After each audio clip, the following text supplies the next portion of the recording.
Okay, hello everyone. I'm Women's Grandmaster Sabina Foisor, joined by National Master Robert Ramirez. Hello, Robert. Hello, Sabina. It's great to be here with you, and I'm very excited for some good chess. I'm very excited as well. We are going to start this stream by looking at the various events and games that are happening at the K-12 national championships that take place in Maryland. For the first time, we're trying something new. We're broadcasting and commenting on this event from different locations. Let's hope everything will go well. But it's great to be paired with you, Robert. Absolutely. Um, And new I, new is yes. new is good, but also risky. So let's see how it goes. Let's just make it fun. Let's make it fun. Let's make it fun. Let's show everyone how things have been going so far. Of course, for those of you who have been tuning in on US Chess Twitch page, you've seen me maybe on a number of occasions commenting on these events, and it's always great to see these young players compete in the national championships. But then even cooler personally for me is to actually either play against them or have the opportunity to interview them, which I actually had very recently. For example, Nico Chasin, a very famous, in these tournaments. Unfortunately, he has to miss this particular event because he was competing in San Luis. But sometimes you gotta choose the events, but other players will have the opportunity to win Absolutely. national titles. And Robert is currently showing the standings for the Blitz tournament, right, Robert? Could you Absolutely. let us know? Yeah, this is the Blitz tournament K-12, and we see some exciting results here. Yes, and the 10th grader has won. Well, co is a co-winner technically, right? We have three players with 10 points and a half in the Bliss event K-12, and he's a 10th grader. And I have a special thing to say about Logan because I actually played him. I mentioned to you this before we went live, Robert. I played him last year and I couldn't win. And I was feeling badly, like he's a younger player, not so high rated, and now I was you feeling very bad. now you feel better. Now you feel better. Now I feel better. Exactly, exactly. I mean, someone told me once, you gotta try to win against these kids while they're still young, because once they get older and get titles, it's gonna be much tougher. So Absolutely. I Absolutely. didn't manage to win, but now maybe I won't stand a chance. He was playing so fast, and I thought, oh my goodness, I had 10 minutes on the clock, and I think he still had an hour. So congratulations to all three players. And Absolutely. the seventh grader too, you pointed that out, seventh grader finishing. Very exciting, yeah. So I can only when I see this, I can only imagine like the seventh grader when he gets to the 10th grade. What is it gonna be like for that player? I know, I And know. I hope they continue playing, right? absolutely, and it's like something you said before. Like there's one player that doesn't participate in this tournament, so it leaves the door open for other players, and that's always something in my mind. Like, what if this person had played instead of canceling last minute? How would that affect the pairing and the results? And that's life, I guess. That's what I'm trying to say. That is that's true. And But I think these tournaments make, or I don't want to say make or break people, but I think the it's discipline. tournaments that they discipline them, they build characters, and they show them that even if you don't do that great, you have the opportunity to come back. It's not, it's a tough tournament, but it's something that I had to actually discuss with some parents recently. Just this idea that, if you do bad in one tournament, it's over. No, it's not over. You will have to play again many times. There's another tournament next. It's a matter of understanding if something went wrong, are you ready to put in more effort and be more disciplined with your training in order to be able to come back? I know it's hard, and there will be heartbreaking moments. We've all had them, right, Robert? Exactly, and something that put things in perspective. And again, that's life perspective. But I told my students, there's no way you have lost more games than any grandmaster. So to get there, you have to lose a lot of games to make it to the next level. And anyone who has been competing in chess or any other discipline, this is part of the process. Go play, learn. If you win, it's exciting, but if you lose, just look at the bright side. You get to learn something from it. So absolutely. Now this is This we're looking at the standings for the Blitz K6, which is also very interesting. Um, and yeah, and I see the first player with 11.5 points. Like when I see this, it's like, come on, that's pretty strong.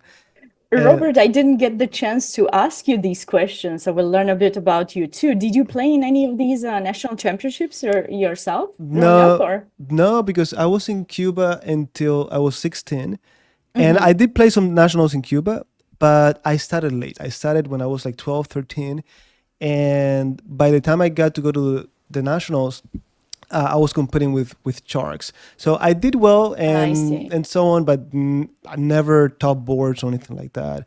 And yeah, and then I got to the US. I didn't play for like 5 years, and I finally went to one of those intercollegiate events that they do.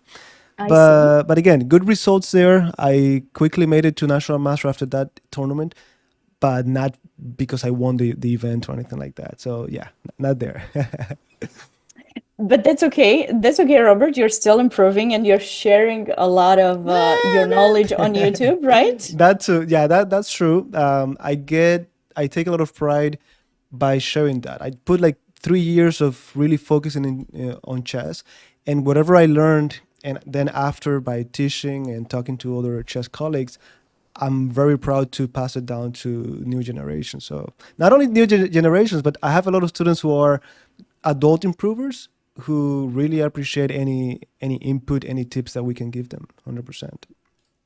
That is great, I think, Robert. And I will post later a link to your YouTube. So if people want to learn more about you and what you do, they have the Absolutely. opportunity to do so on YouTube. But let's get back to the tournament and let everyone know if you are there supporting a player and you learned about us going live, please feel free to share this link with anyone else who you think might be interested in following us. And if you're on location in Maryland, there are quite a few events that are taking place besides the Great Championships.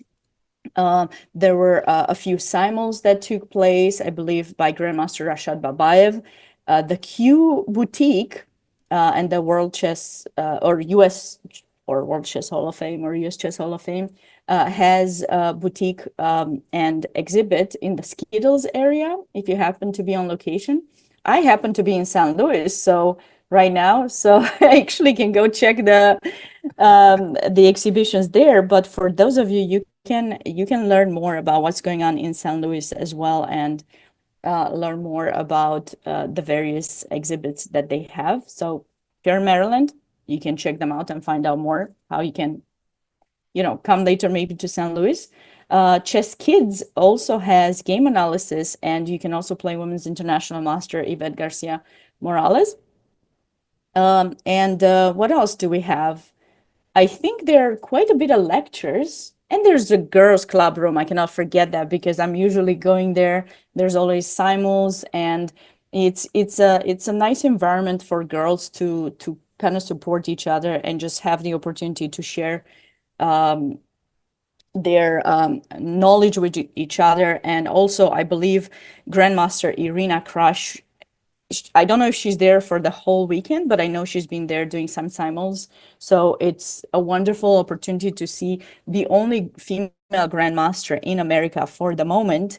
And for those of you who don't know, there's not long ago there was this announcement coming from St. Louis. It's called the Chess Queens, Karen's Chess Queens Award, which actually is going to offer Rex and Jeannie Singfield are going to offer $100,000 for the next five, I believe, females that will become grandmasters. Hmm. And Irina, at the moment, is the only one. So having the opportunity to see her or talk to her, I think it's wonderful. So, if you are there or if you ever see Irina, she's a wonderful person to talk to. Always a pleasure. We are competitors and friends as well. So I don't know how you feel, Robert, when you have to play someone, but I feel that Irina and I we're in the same wavelength. When we have to play, we are ready for it, but when Exactly. not. and I could see Irina's it in there. your face. I could see it in your face. You were like, Irina, you were talking about her, and you're like, ah, I remember that game. I remember that game that I lost. No, no, no. To me, honestly, it's chess is just a way to uh, connect and have fun. And of course, we always compete, and it hurts when you lose a game. But at the end Hmm. of the day, it's just that. It's just a game. There's more to life than that. And there's nothing cooler to me than when you're done with the game or a tournament, and then you get Hmm. to talk to that other person. Like it's been many times that I play someone that I didn't know before. We finish the game Hmm. regardless of the result. We go outside, we analyze it together, and you connect. And then years pass by, and you keep talking to that person and seeing them again in tournaments. So I think that's what this is about. I know some of us take it too seriously sometimes, but it's good to remember that. Absolutely. Me, definitely taking it quite seriously at times, Robert. I have to say, no, but it is tough because chess is a beautiful game. It can be fun, but it also can be very heartbreaking because Absolutely. there can only be one person who wins unless, of course, you draw the game. And because of that, oftentimes we see players and we are scared to approach them. So I want everyone who's watching these streams or who will watch the replay later, I want them to know that even if you see a player who seems upset and everything, you might not want to approach them immediately as if they lose a game, but do not be afraid of them because people have actually they can be very nice and pleasurable to talk to. And it's always, I know it's heartbreaking when they lose, so maybe give them a little bit of space. But now where you're there, and if you see a top player who's invited by by the US Chess Federation, or is part of one of the schools that went there, and they have to coach or something like that, please don't be afraid to approach them. I'm sure you're going to have a wonderful experience talking to them, and so yeah, just don't be afraid. We don't bite. By Ab- we, I mean ab- grandmasters do not bite.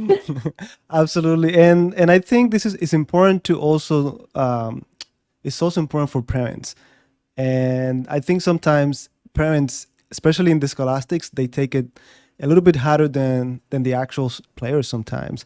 So Hmm. and I know it's always not always, but it's common to see great players evolve into a grandmaster or a title player. And what we don't see is that many times the family is behind that. There's a lot of sacrifice to be made, so it's normal that parents also get affected when they lose. And but it's good to keep our heads cool, and not only for ourselves, parents, but also for the players. Because if you're the parent, you want to be transmitting after a loss or a tough day. You want to be transmitting some positive vibes. You don't want to be there like, oh yeah, we lost both of us. So something to keep in mind. Absolutely. Exactly. No, you're totally right. I mean, I think sometimes as parents, there's a lot of emotions going on because you're putting in a lot of time to support your kids, and when they're losing, you feel that a part of you breaks too. But I think it is very important, especially at these ages, to be supportive of them because they will have, unfortunately, a lot of losses in their careers, and they need to learn to build the kind of characters where it's not gonna totally, it's not gonna affect them forever that they lost one game. They need Absolutely. to know to come back from it. And my statement that I always liked, or my motto that I always like to go by, is never give up, no matter what. And I've been able to do it on many occasions. And I think those who are struggling with coming back, like they lose a game, they just give up. It's got to be It's very tough. absolutely, absolutely. But And but yeah, no, I was gonna say at the end of the day, yeah, it's just remembering that it's just chess. I mean, it's that's true. okay, It's a Okay, game. Sabina, okay, Sabina, it's just Yes. chess.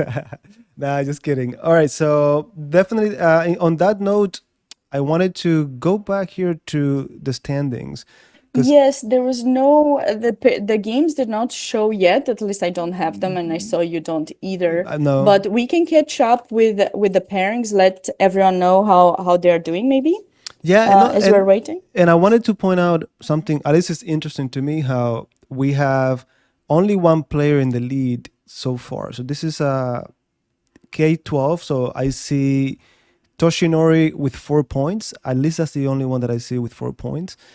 And then when I go to the game, I also realize that he's playing now in this round. He's playing a FIDE Master, a 23-17. Avi So Kaplan is pretty strong. Yeah, so I guess Avi left half a point somewhere on the way. exactly, yeah, no rush. They have time to recall to They continue. do.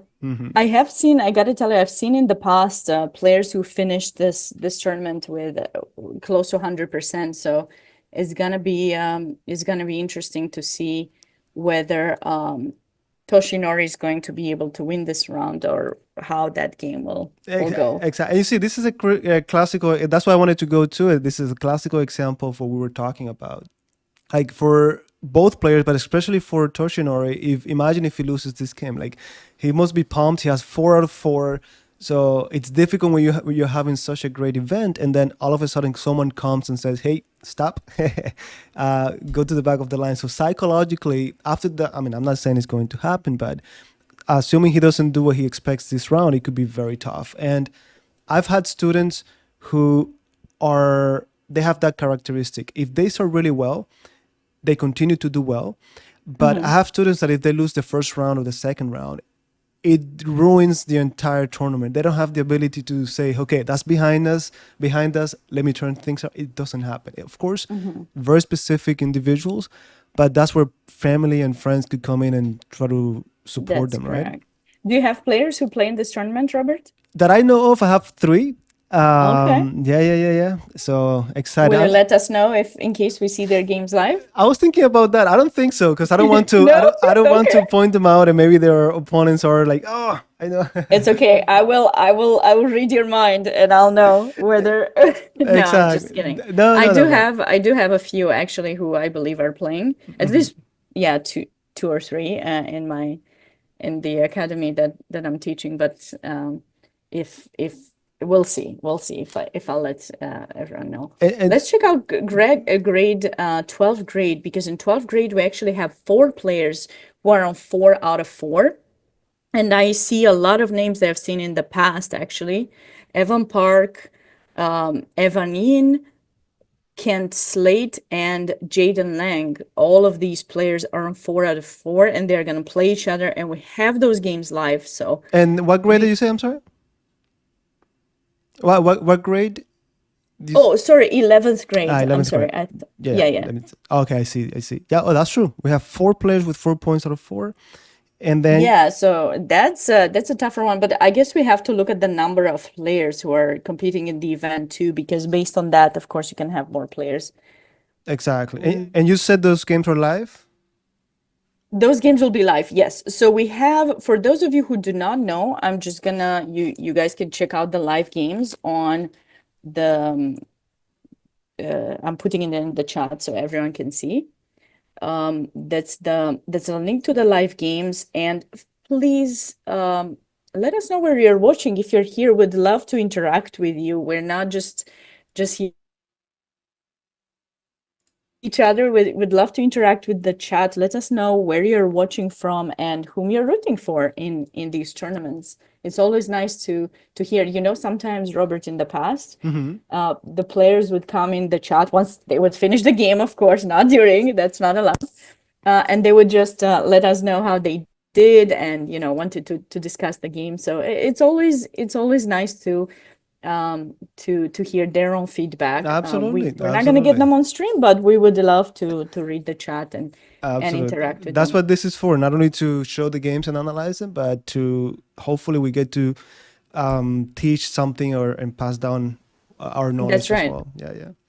And Robert, please go to the 10th grade because that's going to be another very exciting, few very exciting games to show because we have 6 players with 4 out of 4. Let me go there and And one of them is Chloe Gao that I know Chloe is actually, well, I don't know if I should say who her coach is, but I have worked with Chloe once during a Pan American youth championships last year, and she actually won it. Very So, nice. Very I guess nice. I can say that I had a small influence in her winning the gold medal. She's an up Absolutely. and coming very talented girl from New York, and it's great to see her doing so well. I hope she continues. I Absolutely. always love seeing girls, having the chance to. And I also see in fourth place, I see a last name that I recognize, Paragua. There's a very strong grandmaster with that same last name. I wonder if they're related. It's true. I only know about Megan Paragua, so I do not know. I mean, I'm sure they're related, but I don't know if it's her brother or Mm-hmm. Mm-hmm. yeah, and she's the niece of Huh. Grandmaster Paragua, actually, Megan Paragua. Hmm. But Dominique, I didn't know she had a brother. So, Well, there you go. okay, There you if go. someone knows, let us know. Yeah, but very nice. Congrats to Chloe, definitely. And yeah, to me, it's amazing. Like, as someone who got into chess late, uh, it's great to see these players how they're already going to Pan Americans and they're winning gold medals. It's just amazing. It takes I discipline agree. and I dedication. agree. Yeah, yeah, It does. It does. It's not easy and it takes a lot of time because they're also incredibly good, many of them incredibly good absolutely. students as well. So they're combining school and chess and yeah, That's I don't true. see And the games yet, no, Robert. I don't know what's going on. I thought it's just 15 minutes delay, but well, it's maybe because I'm here. Every time yeah, it's gonna take another 20 minutes. I guess this is where I come from. Coming from Cuba, you have to make a line for everything, and everything takes forever. So yeah, like it doesn't affect me in any way. I'm so used to waiting. I see. But Okay, well, I don't think it's you. I think maybe maybe they started late for whatever reason. I think we can maybe. Well, I don't want to do that, but we could take a look at some of the games from the prior round in the meantime. But Yeah, if you want, we can take a look. We can certainly show more, but um, if you want, we can take a look at the previous round. absolutely, let me see. So we can change the scene and then we can go to Yeah, let me. um, Well, actually, you were talking about Kaplan, so we can take a look at that one from the last round. did you change the scene? I No, think I need to. I'm finding the games. Oh, I okay, didn't want okay. to. There we go. Yeah, Just making yeah. sure. I was like, oh. No, because when I change to the different sim, everything changes. So I want to make sure it's ready before I go back to the game. But now you can see the game, right? I can. So I'll let you get started on that while I'm checking if it shows on the other website. I'm a bit worried that the games are not showing yet. So what did they Absolutely. have there, Robert? Um, I put you on the spot. You did. what do you No. mean? You mean in the game that I'm reviewing now from prior round?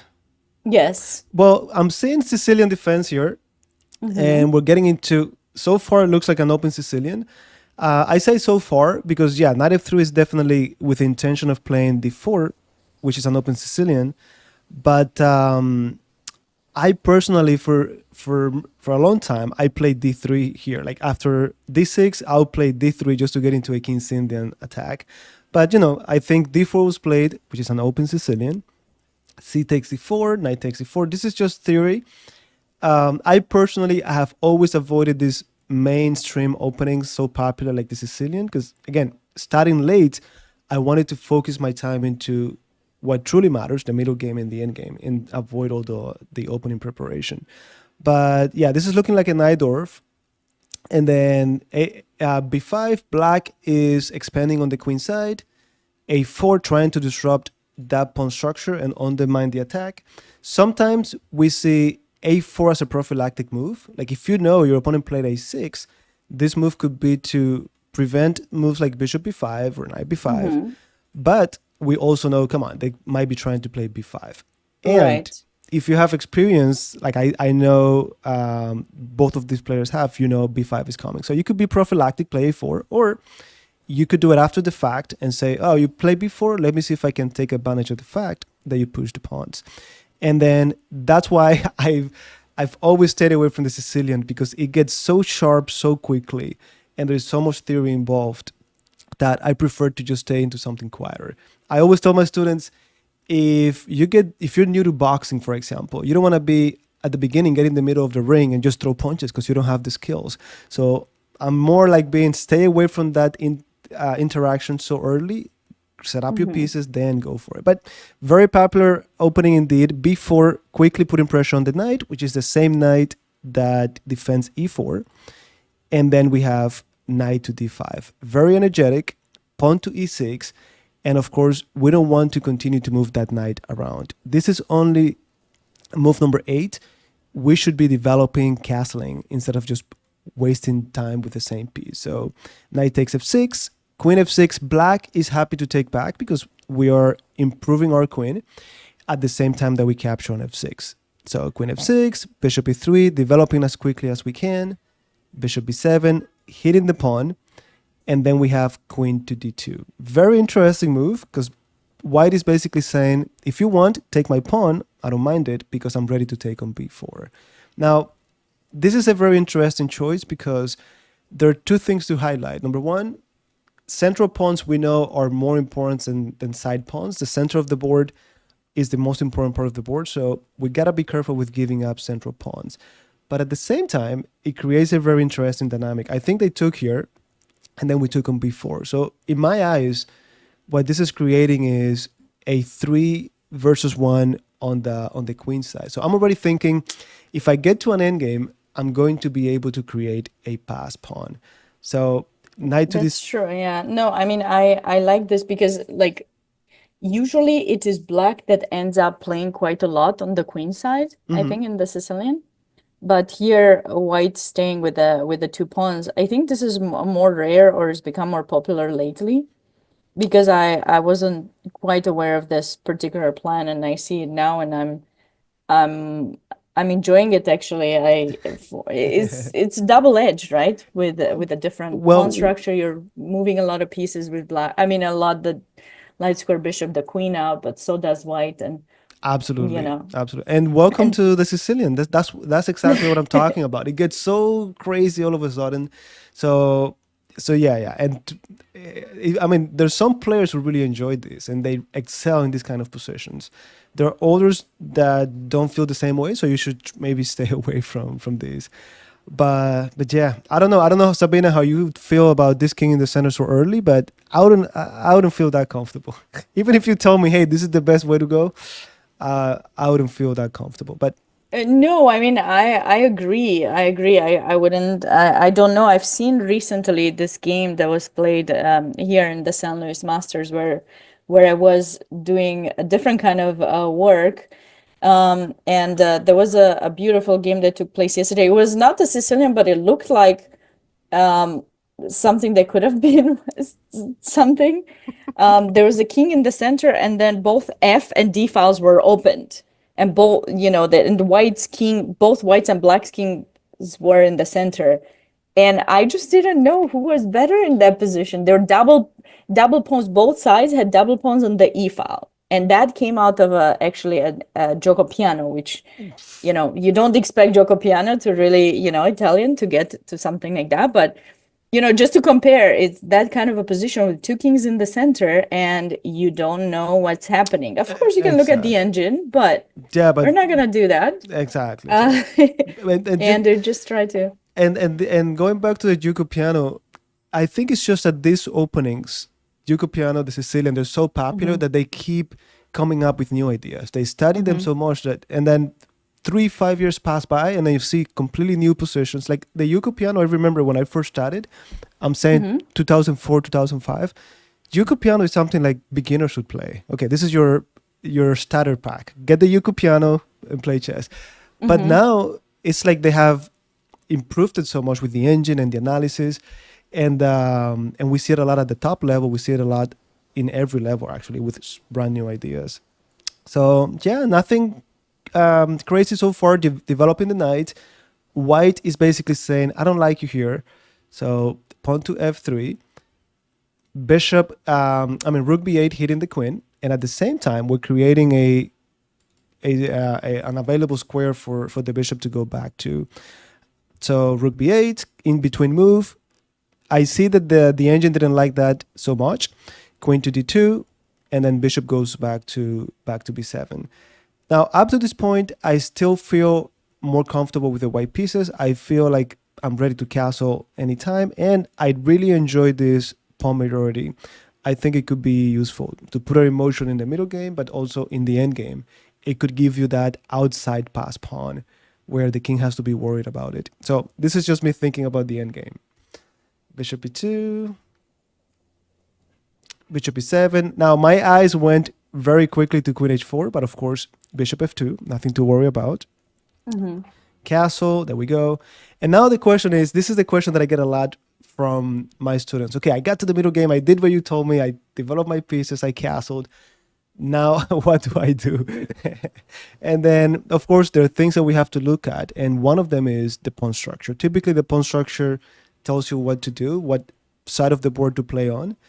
And here, I'm going back to the same thing. This 3 pawns versus 1. Maybe it's time to put them in motion. So, and there you go. You got b4, taking c5 away from the knight. But also, at some point, we could play b5 and just get that pass pawn. Exactly. I tell my students the same way. And of course, it matters on the type of position that you're dealing with. If it's a closed position with pawns that are blocked. Actually, you know, when I heard that I was going to work with you, I went on YouTube, on your YouTube channel, and I checked out how you are doing, you know, explanations and stuff. And you're like, are you seriously you want to bring this guy on with me? Huh? Bring what? Oh, no. I enjoyed the way you explained because I used the same kind of explanation. It was one of your first videos on YouTube. And okay, that because I was very busy, that was the only one that I could watch first. I'd probably be watching more now after this interaction, unless we have Thank you. you know. But yeah, so like if it's a close position, you're looking towards the side where you have more space. That's typically how I explain it, not necessarily where they point to, because sometimes when you look at the way they point towards, it could be to the side. So the most advanced is not necessarily, I don't know. There's an exception. There's always an exception. There are definitely different, definitely there are different elements. Like sometimes Exactly. one thing that I keep telling my students, and for myself too, of course, is that, you look at the pawn structure aiming at one side, but maybe you have more piece concentration on the other side. So it only makes sense to, so yeah, I get what you're saying exactly. 100%. 100%. Yeah, but when it's a majority and you're not sure what the position is opened, you usually go on the side of the board where you have the majority, and you try to advance those pawns forward as much as you can, and then separate the two.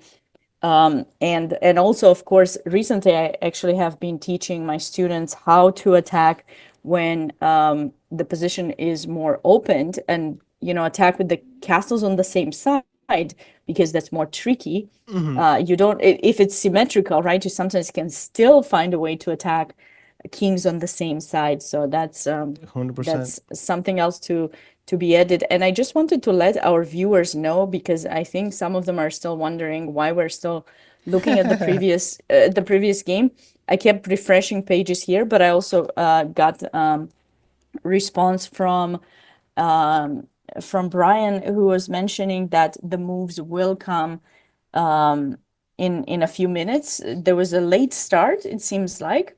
Maybe some event was happening It always there. happens. It always happens, and we have to be. But the moves are starting, Robert. So if you want to go to the current round and we can get directly into the action, I think that maybe our viewers will be will be excited to see. That was definitely a very cool game that if we'll have more time we can get back to. But Absolutely, at least we absolutely. told them about the plans and everything. It was a Hey, nice way to get to know each we other. were warming up. We were warming up. No That's worries. right. And the good thing is we can always go back now to the beginning of the game. It's not like, well, we lost the first 10 moves or something like That's that. right. Okay, That is so right. let me see. Yeah, I see the moves beginning now. So you have to change the. Yeah. Whenever you see me showing up the standing for no reason, is because I'm setting up the other. Okay. Oh, you're setting it up. Okay. There we Okay. go. Just making sure. Yeah, thank you. Okay. So we have now the first board in the K through 12.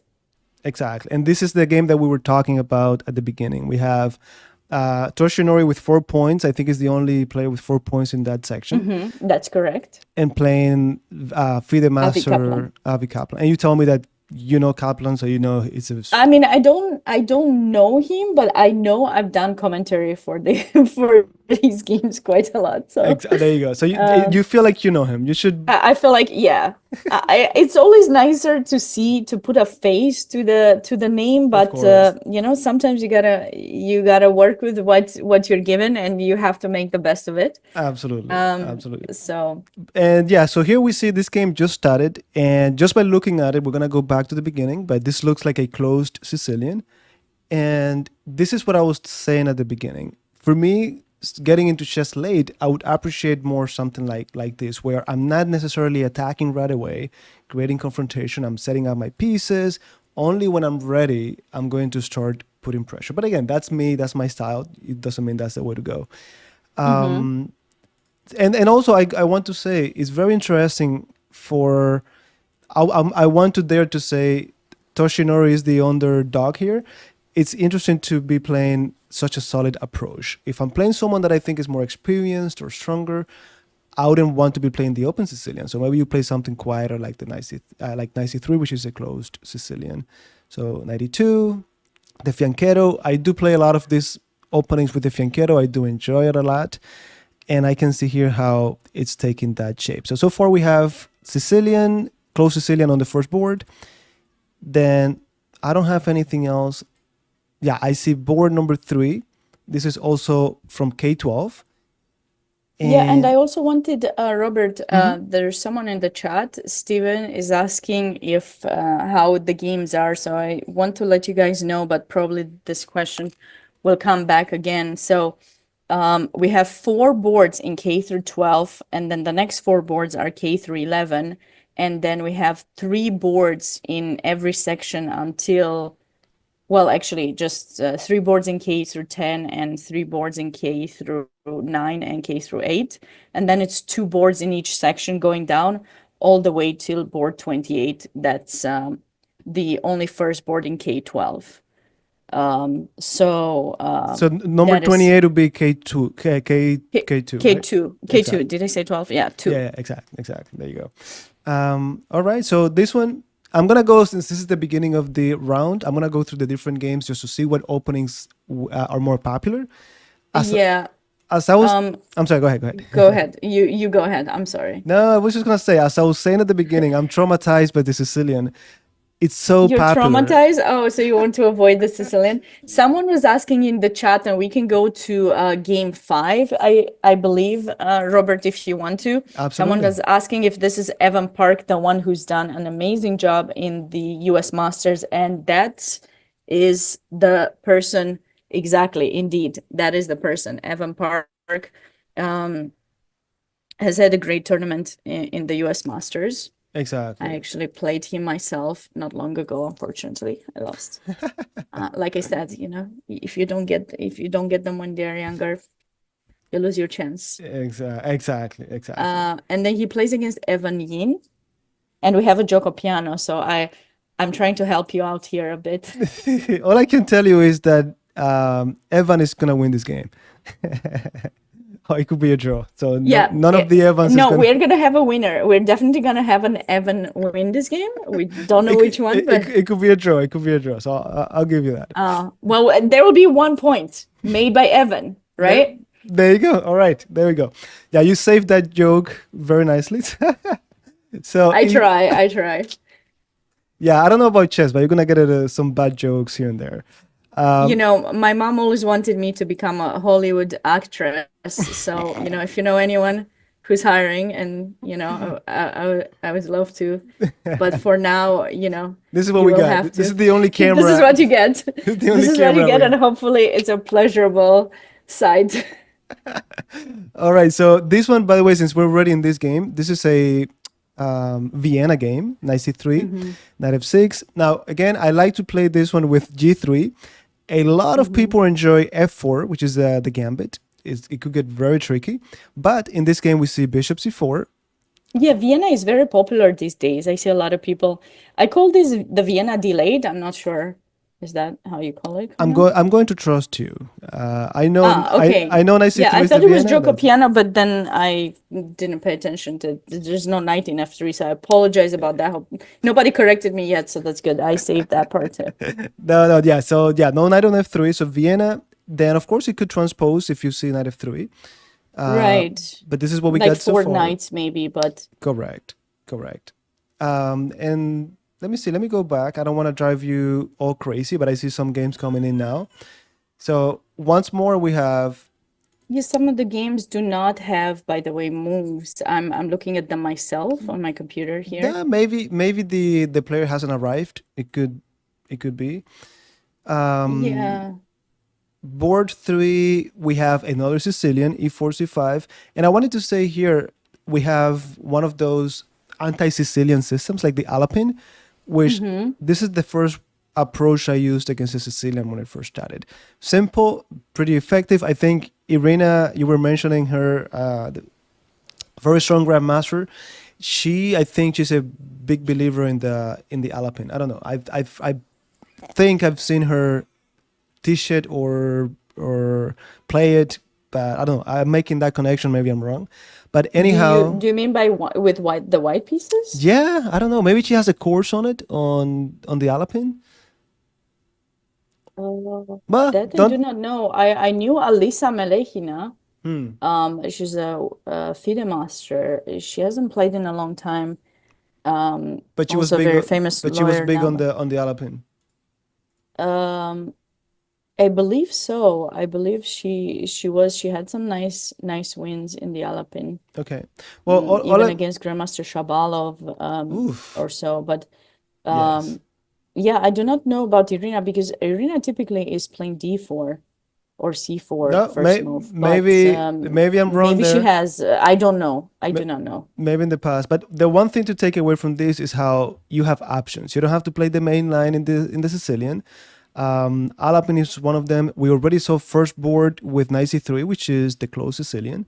Hmm. And of course, you get. For sure. I like it because you take black from the main line, which is what they Hmm. should know the most, right? Right. And I think actually a lot of people are not happy. A lot of my friends who play the Sicilian are telling me that these days, or my students, they study all these openings on Chessable, which is a very famous place that you can learn things.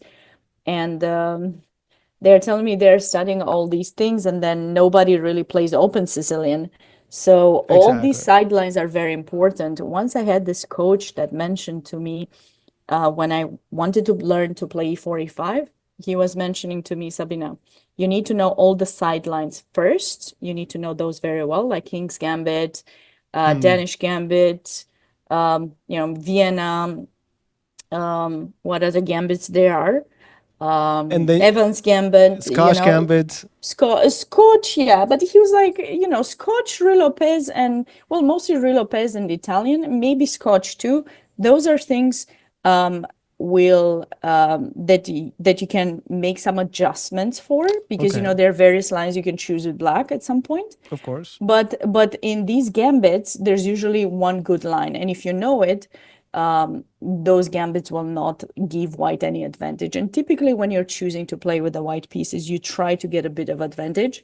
Of course. And if black knows their ways, then you won't get much. So Absolutely. But that's what my coach was, absolutely. told me. But I agree with you. It's just so much to learn, and yes, Sicilian. A lot of people get that they memorize so many different lines only to go to a tournament, and then you play C5, and then they play anything but the open Sicilian. Exactly, exactly. So you spend all that time.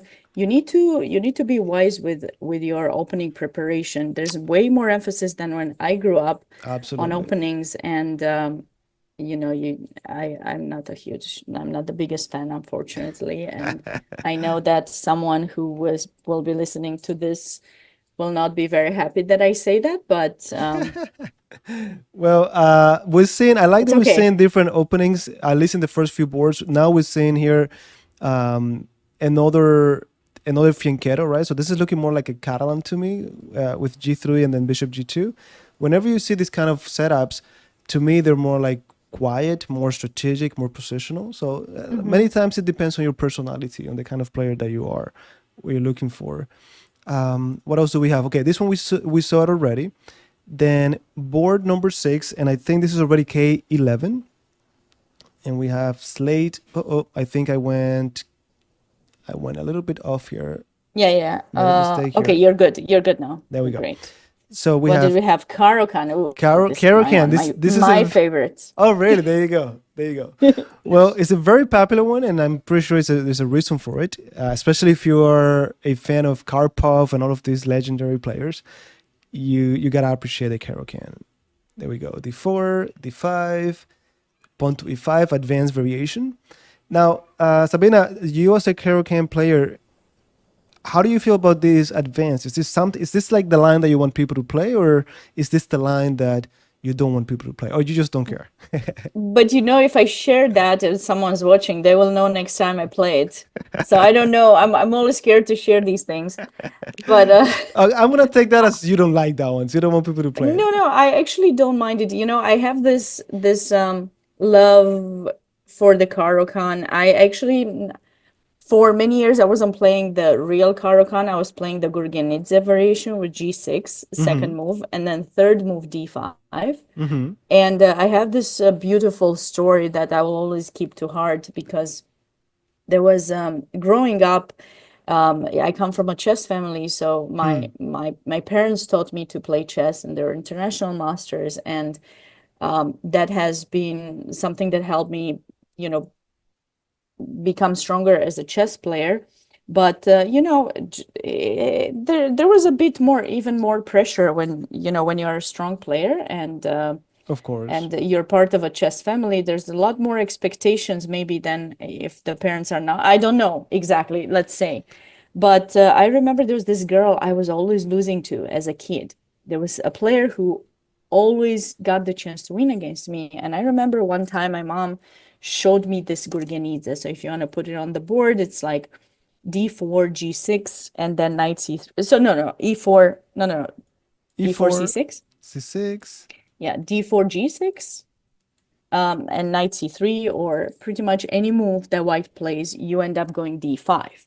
Okay, And like a delayed Catalan sort of. yeah, I think it's called the Gurgenidze There you variation. I believe they're, yeah. I didn't know it was called that. I actually was calling it B15. So for those of you who don't know, a longer time ago, the openings had this go. echo Code. code. Yeah. And it's, each A was for, C4 openings, B for various E4, C usually Sicilian, D4 stuff, and, D4, D5, and E usually was going into King's Indian. And basically, like for this, my mom showed it to me a morning, for about, half an hour, told me the ideas, and I've played with so much confidence. I went to the game, I won it, and after that, it became my pet line, kind of, Of my course, of my course. thing to the heart. And later on, as I became a stronger player, I added the actual Caro-Kann. But this is tricky, because if white actually plays e5, then has the opportunity to go f4, get even more space. And Of the course. problem is you play g6, and if you put the bishop in g7, it's going to be restricted by that chain of pawns. 100%. So that's the problem. Whereas if you play the regular Caro-Kann, with you're asking me the advanced variation, so if you play d5, e5, and here bishop f5, then you don't risk that to deal with that. You should have the opportunity to play with e6, get your bishop out, and you'll usually get these French pawn structures where the light square bishop will have been traded, which in a way it's very good because that bishop is, a piece that you're struggling with. Of course. Every opening, the way I teach things, and I think everyone should have this, is, you know, you're playing a game, you want to learn an opening, try to understand the key ideas. What is it that you want to achieve in that opening, and what issues do you have? Because you will have some, no matter what you Absolutely. play. Absolutely. And black is always struggling with the bishop in c8, pretty much in anything, in my opinion. Yeah, especially if you All close kinds. it. Exactly, exactly. So because of that, you have to think. But lately, I've played this line with the bishop out, and I'm comfortable with it. I try to get 100%. the Yeah, I mean, everything is playable these days. I believe a lot of strong players are trying to show that. Um, but Especially Magnus. We see him play. especially, yeah, just please don't play a4 rook a3. But other than that, feel free to try anything as long as you try to respect the principles. And Absolutely. it's especially for the younger kids. Right now, we're looking at the games by the older kids. Going into 10th grade, you're already teenager and stuff. But basically, I think openings have become such an important part. And this is actually a very famous, very popular line these days. People don't want to go for the main Oh, you mean stuff, but D3? Like this knight this F3? D3 stuff, it's kind of annoying to me when someone plays it. I think this is what if you want to really know, maybe this is something I dislike, because white just doesn't go for the center. They let you go bishop g4. They let you get rid of the bishop. And then suddenly you have to give it up. And they have the bishop pair. And then they trade in d5 and open up the center. And you think it's equal, but it's not. Exactly. It's not really equal. So this could be a more unpleasant, let's say, line to play against the Caro-Kann potentially for And some I think people. it has that psychological effect too. Like you're preparing this Caro-Kann to play the main line, and that's the one that you're concerned about. That's the one that you review before the tournament, and then you see this, it's like, wait a minute. And if you're not familiar with it, then you're down. You're gonna be using more time on the clock, and all of that is important. So yeah, these two last games, we have Caro-Kann is funny. We have the advanced variation that we already saw. This is pretty straightforward. E6. Now they close. Which board are you looking at, just to make sure? I'm looking at it now, number 6, which is Slate versus Lang.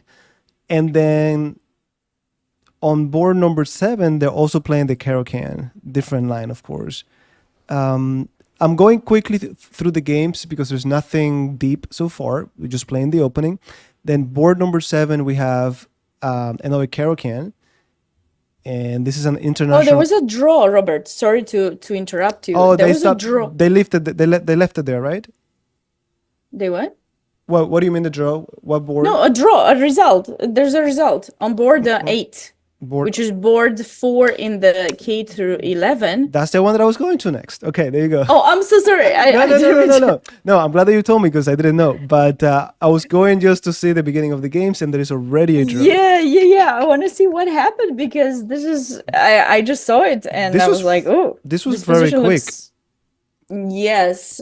Oh, and I want to let you know, okay, you might be upset. We're gonna have a conversation later with our boss, maybe, but I think they changed the schedule for the tournament, because as soon as I saw the tournament, I put it in my calendar. I always like to plan everything to the T. Like I might be late for things, but not for important stuff. Okay. I believe the round actually started at 6. Okay. Well, there we go. That's okay. That's okay. We got used to each other. Now we're more comfortable. Okay. So. Again, when you try something new, it's risky. So there we go. Just expect the worst and you'll be fine. All right. So this is the game that was a draw, and again we see a Sicilian defense, but this time it's not the open Sicilian. Again, maybe I don't know if this is the case, but maybe the black pieces are like, finally, I'm gonna play my open Sicilian. I've been putting so much time into it, and they see knight c3, and then they go, oh, I'm prepared for the close Sicilian as well, expecting some fianchetto or something like that. And then they see d4. And it's so counterintuitive because you're getting the queen out so early. And then knight c6 comes in with, development with a tempo on the queen. But after queen d2, again, so counterintuitive, blocking your own bishop. But, the engine likes it, it's equal. And I'm pretty sure this is theory. Like, this is Yeah, this is a new stuff theory idea. So I think I was looking at something like this because the queen is in d2, and I was wondering, why do they put it in d2?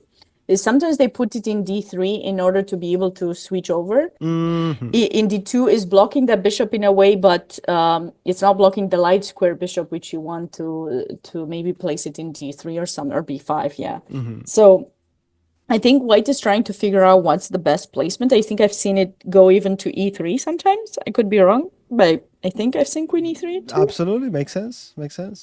But And sorry, but d2 is Yeah, perfectly. And I need to say also the ratings of these people, it shows on I believe the ratings that show on chess.com that you can see are probably their FIDE ratings, their USEF ratings are so William Safranek is 2261 Hmm. and Chakravarti Aritro is 2170. Both of them are from New York, but they're not going to the same school. So maybe they're friends, maybe not. Let's see. Let's catch up with the game and see Exactly, but what's happening. definitely, this is a very interesting approach. And make no mistake, white pieces are prepared. They know this is coming, and Yeah. this queen d2, they and let me see. I'm very curious. You see, ten And you seconds to make that move over here. 10 seconds. And what's interesting to see is that we have someone in the chat who has often joined our US Chess Twitch streams, and that's Stephen Willie. And he mentioned that this entire game is in his analysis. So this must be something cool that I cannot wait to learn. You know, Yeah, I absolutely, absolutely. I love to teach, but I love to learn too. And especially if it's you learn from a kid, you're like, oh my goodness, I need to I need to improve my teaching skills and learning We need skills to too. So update. We need to update. we need to, yeah, why not? Absolutely. There's nothing wrong. So F4, of course, to avoid the trading of the There bishops. we go. And then bishop b2. Yeah. So yeah, we don't care about queen d2 because the plan was always to put the bishop on b2. So Exactly, we exactly. just don't feel so bad. Let me do the right arrows here. We don't feel so bad about it. e5, taking advantage of this pin. Then pawn to g3 and castle to the king side. Now, this is very interesting. I'm thinking white pieces are probably ready to just castle to the queen side since they have already this pawn expansion and just attack that king. So at least they got what Hmm. they wanted. Also, it gets my attention, this pawn on d6. It's a backward pawn. It's going to be there for a while. So when we castle queen side, not only are we ready for a pawn storm on the king side, since our king is not there, but we're putting pressure on d6. And it's just something to point out. So castling, there you go. Rook e8. They're like, I don't care. Go ahead and take the pawn because then f4 is going to fall. Now, very interesting how they're basically playing this line as if they knew it. I don't know.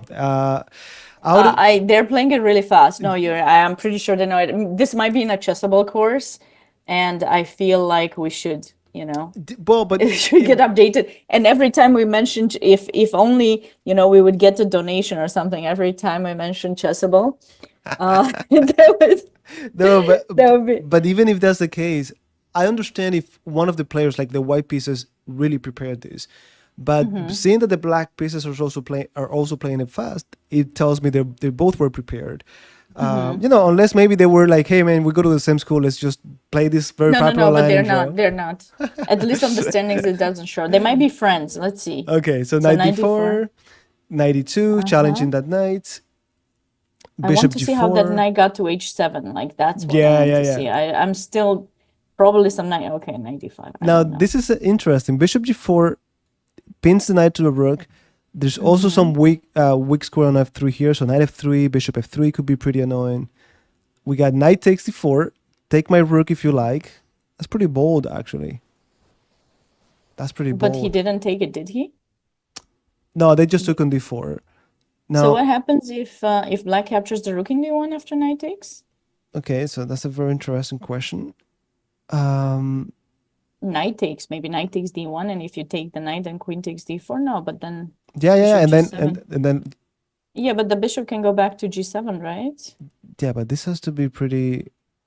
We have to have compensation here for white, definitely. Now, I'm thinking if it's That's because do we have an in between move here? which one? Like, how do you feel? How do you feel about this move? I mean, I know it's counterintuitive, but how do we feel about this position? Like, clearly we have compensation. Like, if you see that bar equal, even though we dropped the exchange, we have compensation Mm-hmm. for it. Like, Yeah, yeah, no, I agree there's some because you have the bishop pair, you have more space, but I'm thinking bishop goes back to g7 and then I guess you want knight d5. And so my plan was to go knight h5 and see and try to trade off your bishop, or maybe you don't go knight d5. not yet. Well, Not and yet. and Okay. then is it even better if we just go knight d1, so we're opening the bishop Yeah, already? that's what I wanted to do at first. Yeah, so takes, queen takes, bishop g7, and now I do not know how exactly to proceed with white. I'm sure there is something for white. I mean, f7 is a bit weak. D6 is an isolated pawn we can put pressure on for sure. I Um, I like this position for white, honestly. You got the exchange, but now everything is coming towards that king side. Bishop c4 maybe, but no, e4 is hanging. I think bishop Can d3, bishop d3? Oh, but out there to knight say h5. knight h5. Oh, and I dropped the bishop, right? Yeah, that's my thing. Like, Not that I drop it, but I have to trade it. So bishop d3, knight h5, queen d5. Like even with that line, out there to say this, it's not like they have. I dare to say is the fact that you have this attack. I think this is what gives you that compensation. But maybe white should just drop back with the, or maybe just bishop g. I mean, bishop g2. It just doesn't feel like it's the place to go. Maybe I like your bishop d3, but I would rather yeah, not trade my bishop in g2. I know Steven in the chat also mentions the same thing, but I just feel like this is not necessarily. I don't know. I'd rather have all my pieces on the board, but that, no, that you makes know. sense. That makes sense. What about? Because I'm thinking there's a possible. Okay, wait. Takes. No, doesn't make sense. I'm thinking even knight f2 protects and then help with the expansion on the king side. But again, there's always this pretty annoying move. Do we really care about that? Now, What Sabina, about knight c3? Just go back knight c3 is, yeah, knight c3 in this position. Just protect. solve the The problem. engine does not like that move. No, okay, Okay. but There's some sacrifice probably, or knight takes e4 or something. Knight takes e4. Yeah, my bad. That's yeah, terrible. Rook is Yeah, knight defending takes and the e4. bishop is hitting. No, but I'm glad that we're doing this because we could look at the engine, but then Oh, no, it's not as but it's I'm glad you left the bar because I want the audience and we take it back and we can do it, but unfortunately the players cannot. exactly. Now, if I'm playing this game, regardless of what the engine says, I think I'll be okay with just bishop d3. I'm not gonna drop that pawn, and then I'm ready to just continue to expand on the king side. Bishop g2 we have to consider it. That's a candidate move. Knight f2 is a candidate move, and we might be feeling bad about knight h5 and we give this bishop, but they're also giving this bishop that is supposed to defend the king. So if my plan is to attack on that side, I wouldn't feel so bad. Now, is bishop d3 Yeah. the move or bishop g2? Yeah, bishop You d3. know why? Maybe g2. Try bishop g2. You know why I'm thinking? Because you're also controlling d5, and in some situations, black may want to play d5 to get rid of their isolated pawn. So, if knight h5, you go back as you said, and then you capture back with the knight maybe in b2 in case a trade happens, and then d5 is controlled, and then maybe queen. Should we go back to d2 or d3? Even Like d5 is normally, I'd say interesting. d5, I don't want to really allow a repetition, like with some knight f6, but I guess maybe you take in b7. But if you go knight f6, maybe I could go to d3. But okay, let's keep it simple. Let's say we go to d2, right? That makes sense? Or d3. Yeah, I was thinking d2 because we will stay with a light square bishop in g2, and usually you have to place your queen on the opposite color to control more squares, so Exactly. d2 seems. All right, so let's give it this.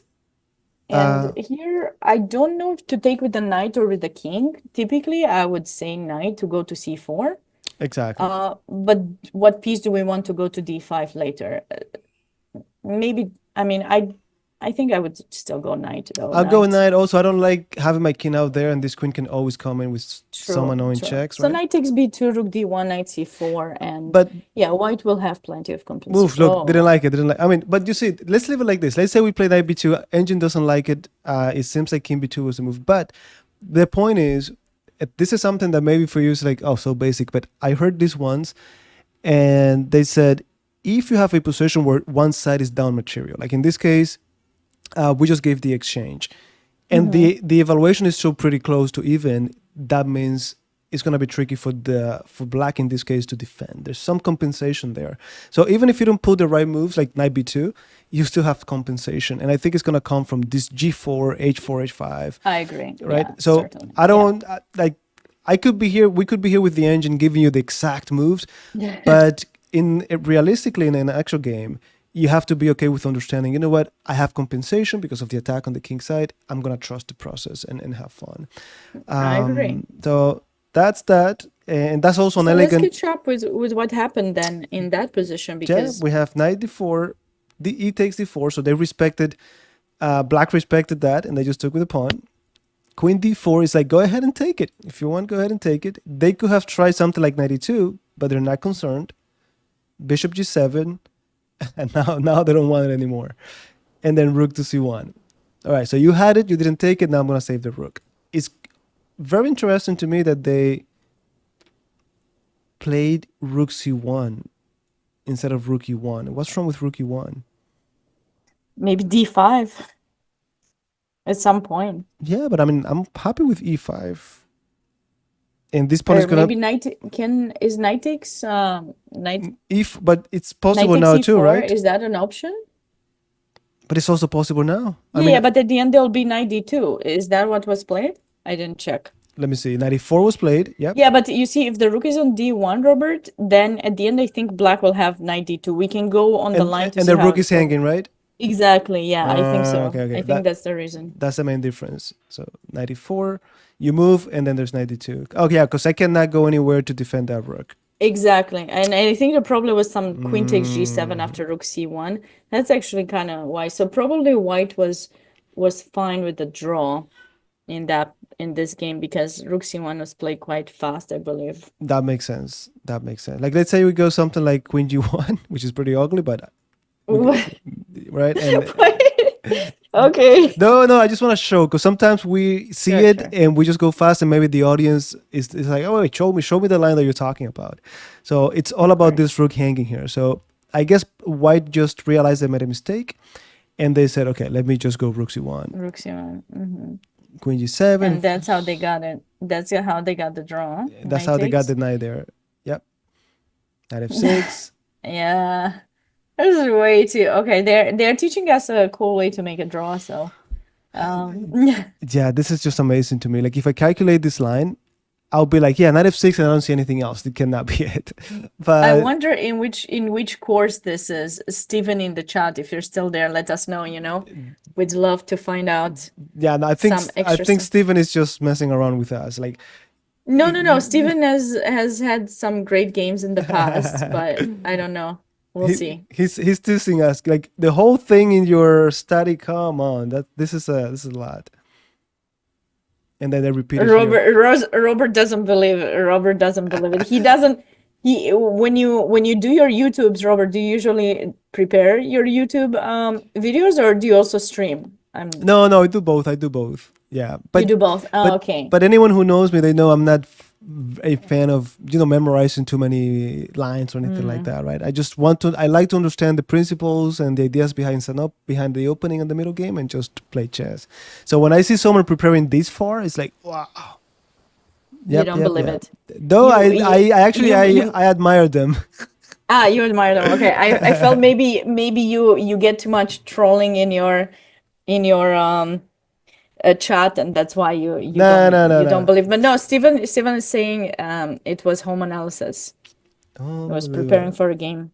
Okay, that makes But sense. this is kind of a cute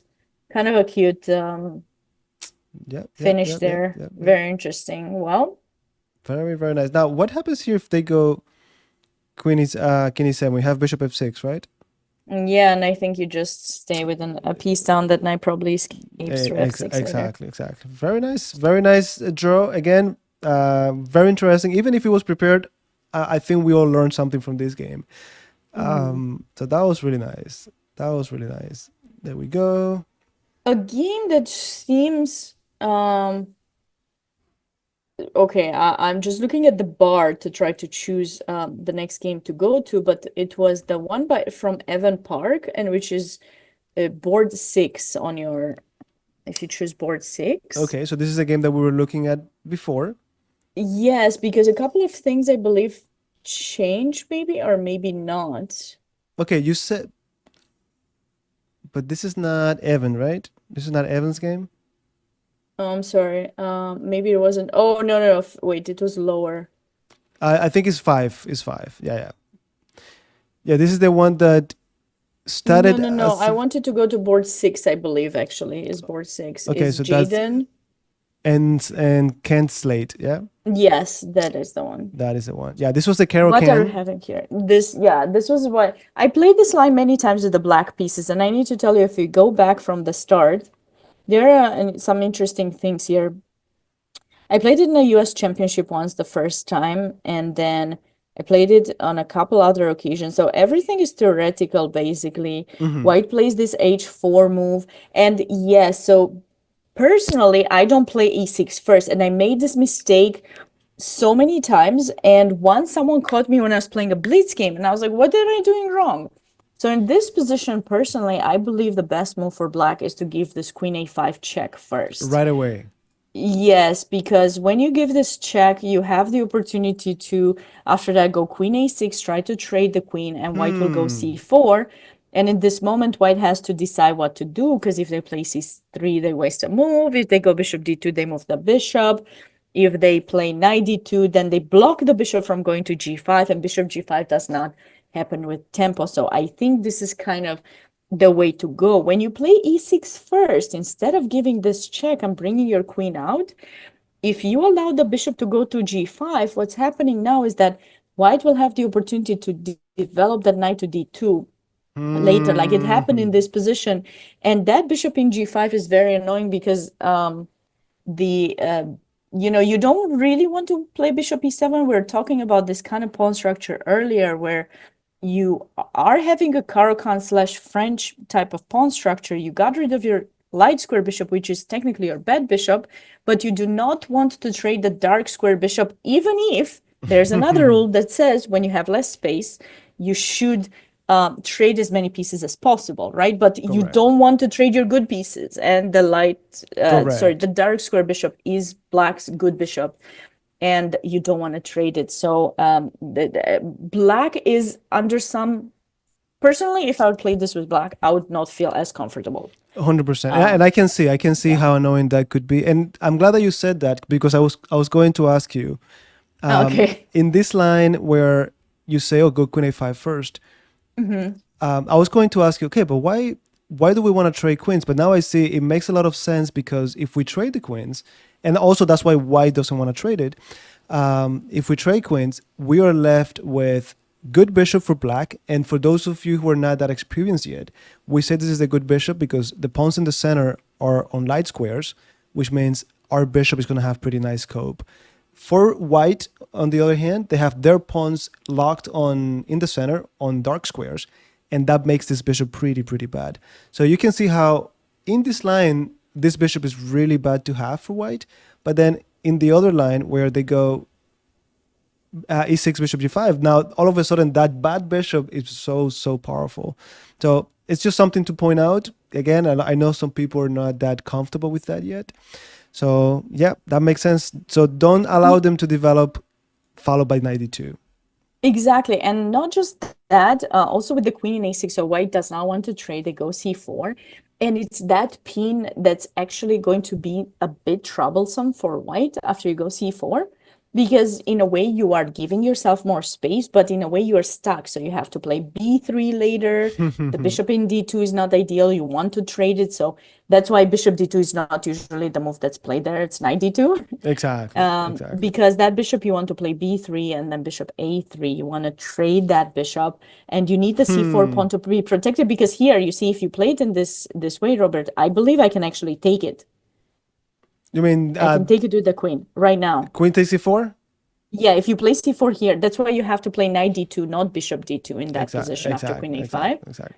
They have to have the knight, then queen e6 is played, white plays c4, and white usually plays b3 later, a4, bishop a3, trying to trade their bad bishop. Yeah, but it takes so much. Like you even have to play It a4 to be able to play a bishop a3. because of the Yes, command. it takes so much, but you have to be careful with the move order with black. I've played this too, don't worry. And recently with someone, and they had some chessable course. It wasn't some chessable course. They told me which one, but I forgot. And I was just not.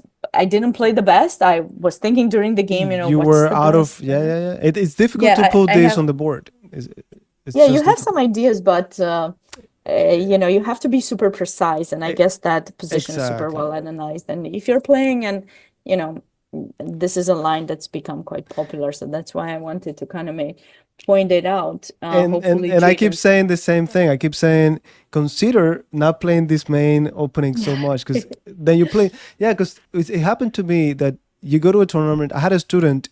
He used to play chess. He goes to med school. He takes a long break. He comes back. Hmm. When we meet for the first time, he tells me, "Man, I'm playing these kids, 9, 10 years old. They're beating me all, every time." But he used to play the Dragon Sicilian, all of these sharp openings. So what we did was, let's try playing openings that are not so popular. He went back, he played the same kids, and the same kids were just going back and forth, not knowing what to do because you take them out of the preparation and he's a different player, right? So that's all I'm saying. I'm not saying it's wrong. I'm just saying consider it because I really hate to play someone who beats me, not because they're better, but because they memorized 20 moves, they get me in a bad position, and then they finish me. So for me, when I play my openings, typically the reaction is like long pause, and then we just play chess. If you beat me, it's because you know better chess than I do. But yeah, in this game, I'm sorry, go No, ahead. but I was just gonna add something to it, Robert. I mean, I know Don't what hate me. we would do. No, I'm not. No, no, no, no. Not at all. We are here to share our love for chess and to share our knowledge. But I think it's tricky because whom are we targeting? What is our audience? That's what we want to know because, as adults, I think we don't have as much time to spend into openings. We Correct. don't have as much time. We're working, as you mentioned, your student, right? There's going work and not having as much time to prepare. And so as a choice, I think your advice is great. Try I'm, not I'm, to I'm study just as saying many. consider it. I'm just saying No, consider. consider, yeah, yeah, consider doing that. But if you were a kid and you have more time, That's true. spending a bit more on to understanding the openings, I think it's great. What I feel sometimes happens is this necessity to memorize a lot. And the problem is when That you're is true. not able to balance your knowledge into the new opening, balance it with your knowledge in end games and middle games, that's where the break That is true. happens because a lot of kids are amazing at memorizing stuff. They're like, I don't know, they have a genius mind, there's something going on, they don't have many things to worry about. They can spend time and memorize things. But what they need to not to forget to do when they do this is make sure that I understand the middle game parts too, understand what has to happen next, and what happens if your opponent doesn't play the move that you know. That's exactly right. Yes, That's you can exactly right. memorize a line for forever. You can memorize 40 moves. Sure, that is brilliant. But what if I change something? What if I change, a thing, and if I change it, then Can you maintain the position for 5, 10 moves? exactly, That do is you true. have a follow-up? Do you know what should happen? And there are various websites that actually have this, and I always recommend it. And that is go to, we won't mention names, but go to one of the websites that that show that have tactics, and choose the tactics based on the opening that you play or you want to Hmm. train for. That's my advice, and I think That makes sense. that's the kind of advice that will help you because you'll become familiar with tactical ideas that are happening in that opening, Recurring. recurring, right? It might not be exactly, but by doing that, you're developing your pattern recognition, you're developing your understanding for what could happen to you. And even if it doesn't happen to you, it's something that could benefit you from other things too. General So knowledge at the end of the day. Absolutely. exactly, yeah. So let me ask you, Sabina. Here I see that there's a change in the Hmm. evaluation. So Quincy 7 doesn't seem to be that accurate. Yes, Any and I think that's why I chose this game because I'm just looking at the bar. I'm not checking the engine. I'm just trying to help to see which games we're going to. Before I answer that question, Robert, Mhm. though, we have a question in the chat. Someone was asking me what boards there we are covering. So we have 28 boards that are live, Mhm. and we actually have at least one game from everyone. For the second grade, we only have one game. For third, fourth, fifth, and sixth and seventh and eighth, we have two games, and then K9 and K10, we have three games, top three games, and then K12 and K11, we have four games. So I will actually, I think in a break, whenever we're gonna take a break, Robert, I will Mhm. actually have a comment for that, Okay. and I'll let everyone know about it. But for now, I'm gonna just post it like this. Sorry. No worries. Oh, it didn't look good. Okay, I'll figure out the chat how to put it. But yeah, we there are many of the games that are live. So if it's one of the top boards, there's a big chance that your kid or the person you're looking at is probably going to have the game live. Absolutely, absolutely. And back to that moment. I took a moment to go back To check. here. Can you scroll it just a bit down, There we go. Robert? I think. Okay. Perfect now, Well, right? one more. Just okay. Just Perfect. good now, or Yes. okay. Yeah, I wanted to go back to that question, and again to the audience. Sorry if we're going back and forth, but I want to make sure we cover a little bit of everything because we stepped away from this game. It's been only 12 moves, and I just wanted to show how it's going so far. So this is first board, close Sicilian. So far, we only see a lot of space here for the white pieces. Still, I'm pretty sure both players are in their elements. Strong knight on d5, but it could be kicked out by this pawn. So nothing special. Now back to the game that we had. And I'm sorry. Go ahead. Go yes. ahead. No. I was gonna say let's check it. Yeah. Let's check that moment because the bar moved and I need to remember because I had something similar with black. He actually got that c5 in and yes, okay, and queen c7. And then so castle, queen c7. This seems to be the moment where the evaluation changed. Did white play already a move or? Yeah. The next move here for white was pawn to c4. Yeah, that seems quite typical. I think that has to be played. And White is waiting for black to develop the knight in g8. also we're trying to open And up the c5, right? But well, two things here, I think, and this is something from someone who's not familiar with this opening, and then you can add your part, right? But I think of course. if I'm playing this, I don't know anything about this position, never played it before or seen it before, but I'm thinking I'm castled. My opponent's king is in the center. It only makes sense for me to get rid of these pawns in the center. If I get to open up lines, I could attack the king. But also having these pieces on the c file, it also makes sense to open up the c file for my rooks. So that's what I'm thinking, but there's probably something deeper that I'm not considering. Absolutely. No, you're totally right, Robert. The king is in the center, black cannot castle long.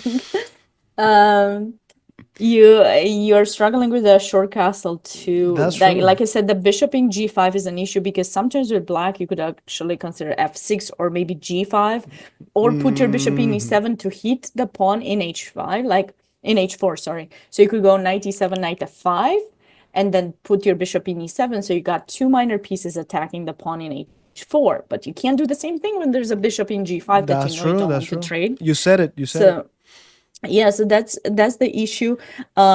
White is castled fast. E5 pawn, queen c7 seems the kind of move that is considering capturing the pawn in e5. But that pawn, if you've ever been a French player, which I was, is very risky to capture, I can tell you, because the e file gets open to your king, and in the French, it's tricky with the castling. You usually stay with the king in the center. You're not worried because the center is blocked.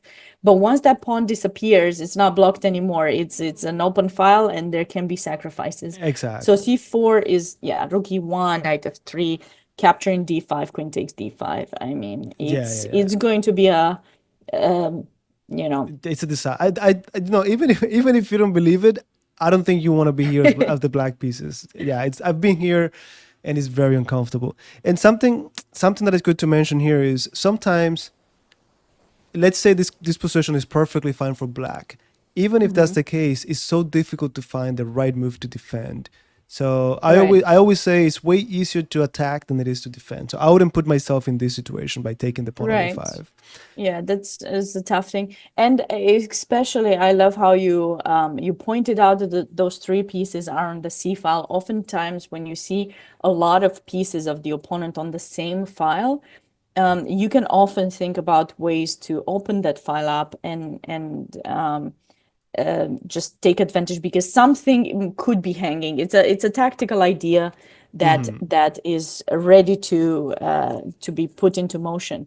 And C4 starts the motion of bringing the rook, as you're pointing out, opening the file, capturing in D5. So Exactly. that's exactly what you want. And the C7 square is not the place for the queen right now. Even in the French, B6 is the square. In the Caro, as I mentioned earlier, A5, A6, it's kind of a hidden spot. And another cool thing that can happen sometimes is when white plays C4 to take in D5, and if you have to recapture with the e-pawn, the sixth rank opens up. So your queen can go from one side of the board to the other very easily, from a6 there. So that is something that you want to kind of keep in mind. If you take in c4 yourself, the huge issue that arises with the queen in Exactly. b6, queen in b6 maybe it would be fine. But if we capture knight takes, something you have to be mindful of. If you want to just put it on the board now, it's fine. Okay, Or so after queen c7. we're saying queen c7, c4, Yeah, and then if they c4. take, Right. If they take knight takes, I think. mm-hmm. Exactly. That was D6. I mean, no, that's the square that when you're a French player, if you ever were, I was for many years a French player too, and I allowed once a knight to get to D6 somehow. I got rid of my dark square bishop. There's a line in, I think it's Vina where you go bishop b4 or I don't know how you get rid of that bishop.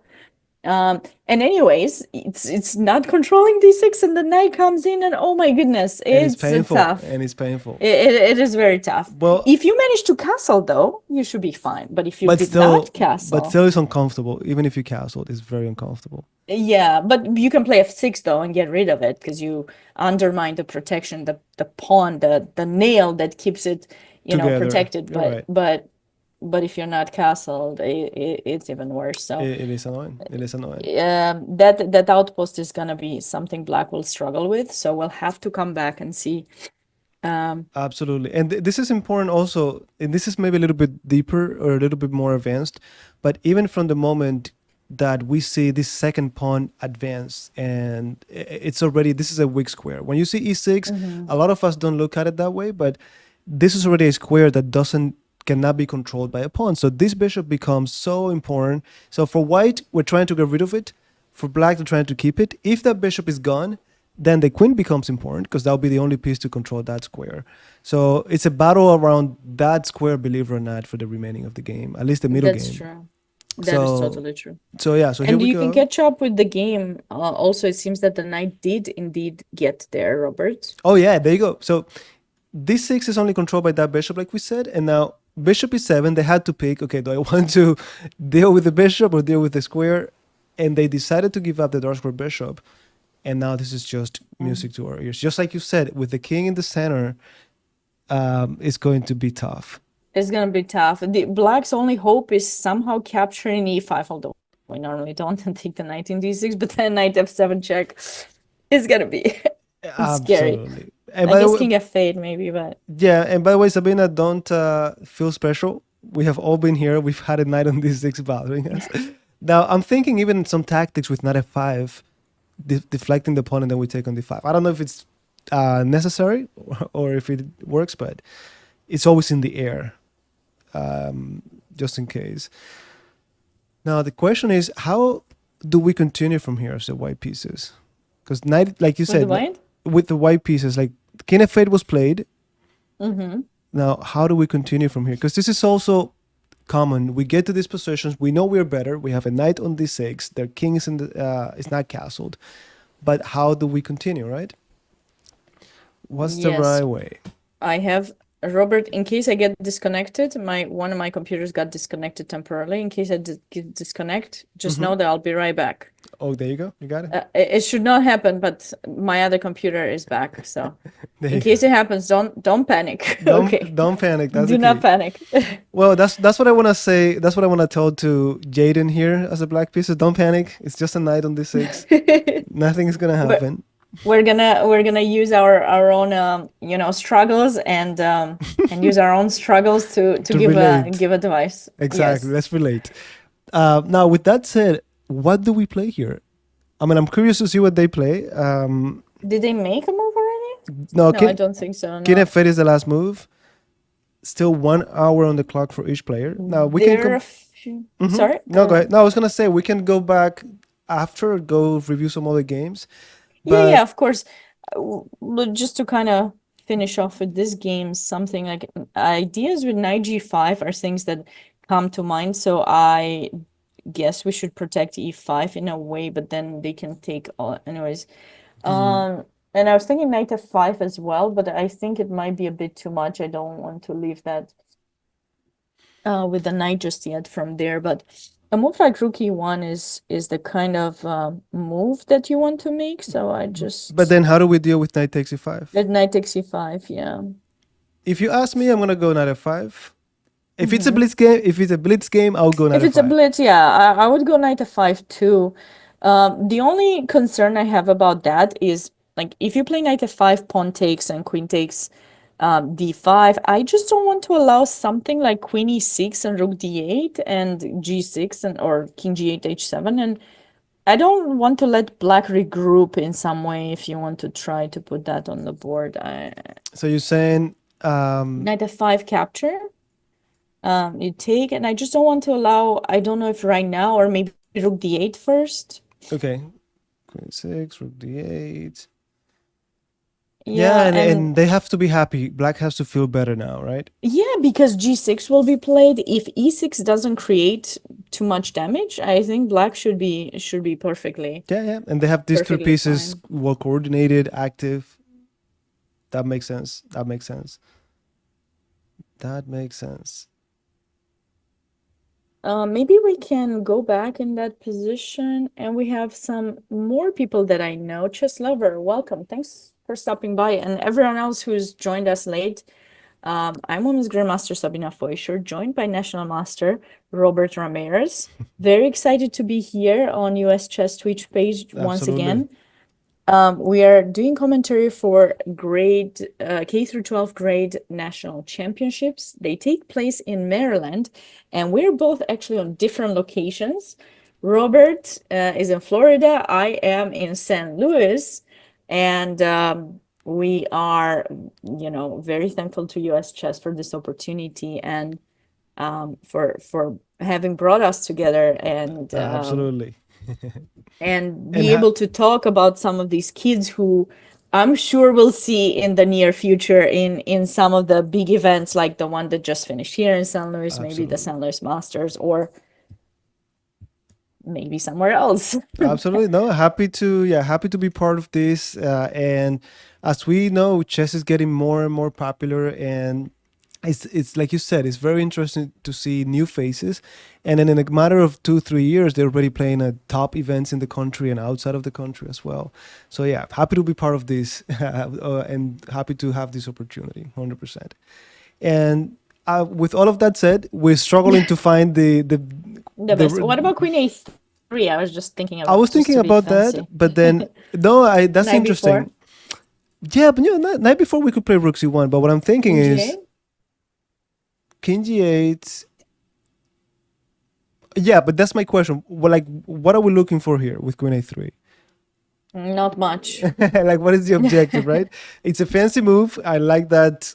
Yeah, that we consider going to the side and then putting pressure on the diagonal. Yeah, I always like fancy moves. Like that doesn't mean they're perfect, but I No, but try. it could be interesting psychologically. But yeah, I'm not so sure. I'm not so sure what we want to accomplish after. Not much, unfortunately. Yeah. Not much. So Um, okay. The other thing is just something like Queen E4. just to hold Yeah, on. queen e4 to keep it protected if they take to capture back with that Exactly. queen. We just want to make sure that if they take, we take back and we defend. And then after queen e4, improving the rook. Sometimes, I'm not saying it's a case here, but sometimes we have to hold on because sometimes we feel like, oh, we have the knight on d6, the king is on f8. I need to sacrifice something or I need to attack heavily. And sometimes all you need to do is improve your pieces a little by little and let your opponent make mistakes. Let them feel the pressure.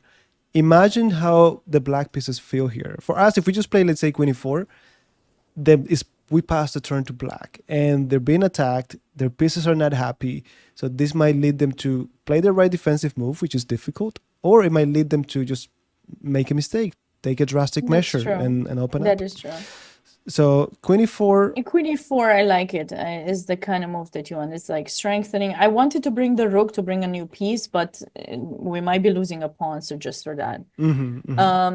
And also, Robert, because I'm reading the chat a little bit, let us know if you have a specific game that you'd like us to look at. Because there's so many games, we have 28 games, we might not be able to go through all of them, and we want some of you to just sit here and then maybe we don't cover it, and we don't want you to feel bad about it, or we 100%. appreciate your support. We would love to have you for the entire stream, but if there's a specific game that you want us to look at, write it in the chat and I'll try my best. I'm keeping up with the chat, reading messages, making sure everything looks great. Oh, Robert is helping out with all the setup on his end, arrows and everything. So don't be shy. I mean, we might not go to that same game over and over unless you are here and it's super interesting. Exactly. But we definitely will try to look at it as soon as possible. That way,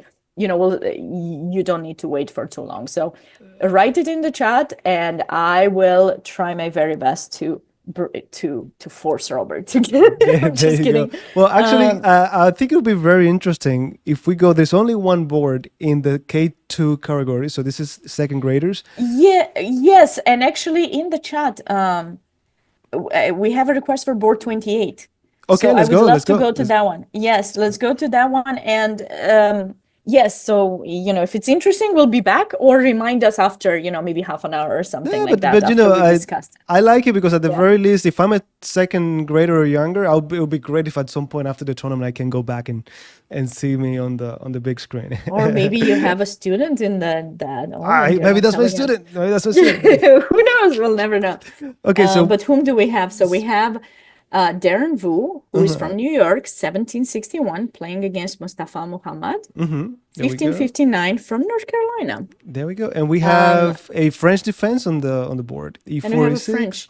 And in the chat, Chef Chess, would you like to let us know whom you're rooting for, so that we know how tough to beat with one side? Well, I'll go. Or maybe not. I'm going to say it because I'm rooting here for the black pieces. Number one, I don't know. I have this tendency This to is go. the French?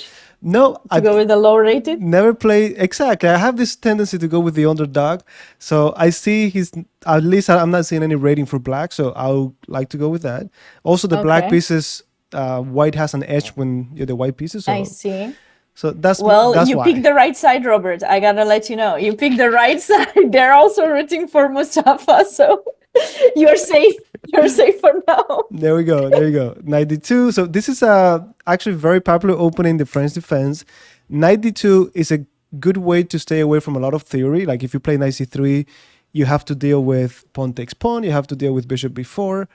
But also it gets really sharp. It gets really, really sharp. So 92, c5. We could play, I guess, knight f3 or pawn c3. So knight f3 is played, developing quickly, trying to castle as quickly as possible. So knight f6, adding more pressure to the pawn on e4. There's a lot of tension in the center. And again, for those of you who are not that experienced, we really want to pay attention to the pawn structure. From this tension, we could have isolated pawns, doubled pawns, hanging pawns, and each one of those structures is going to require a different plan, a different approach. So e takes d5. It's looking like we're going to get an isolated pawn, isolated queen pawn. Nope, sorry. So knight was take. Knight took. If they Knight took took. with the pawn, and then maybe not right now, but at some point you do this. At some point, yeah. We're waiting for the bishop to develop first and then. Exactly. Oh yeah, Though that's it. black has some chances to play c4 in some lines. I've tried it myself and it wasn't too bad. Okay, there you go. So yeah, that's a good point that Sabina mentioned. You want to wait for this bishop to move, let's say here. Oh, let me go back. So maybe something like, I don't know, just to show you, bishop e2. If the bishop moves, now you want to take, that way the bishop has to move again. So that's very That's important. right. But what the Yeah. point that I wanted to get to is how this pawn is isolated. It could be good or bad depending how you look at it and your style. But all I'm saying is we gotta pay attention to the pawn structure. So in the actual game, we have e takes d5, knight takes d5. So this is black saying, I'm not going to get the pawn to d5. I don't want that isolated pawn. And then bishop c5. Now knight b3, quickly opening up the bishop by gaining a 10 pawn c5. Bishop b5 check. Bishop d7. I like it. Quick development with a tempo. Yeah.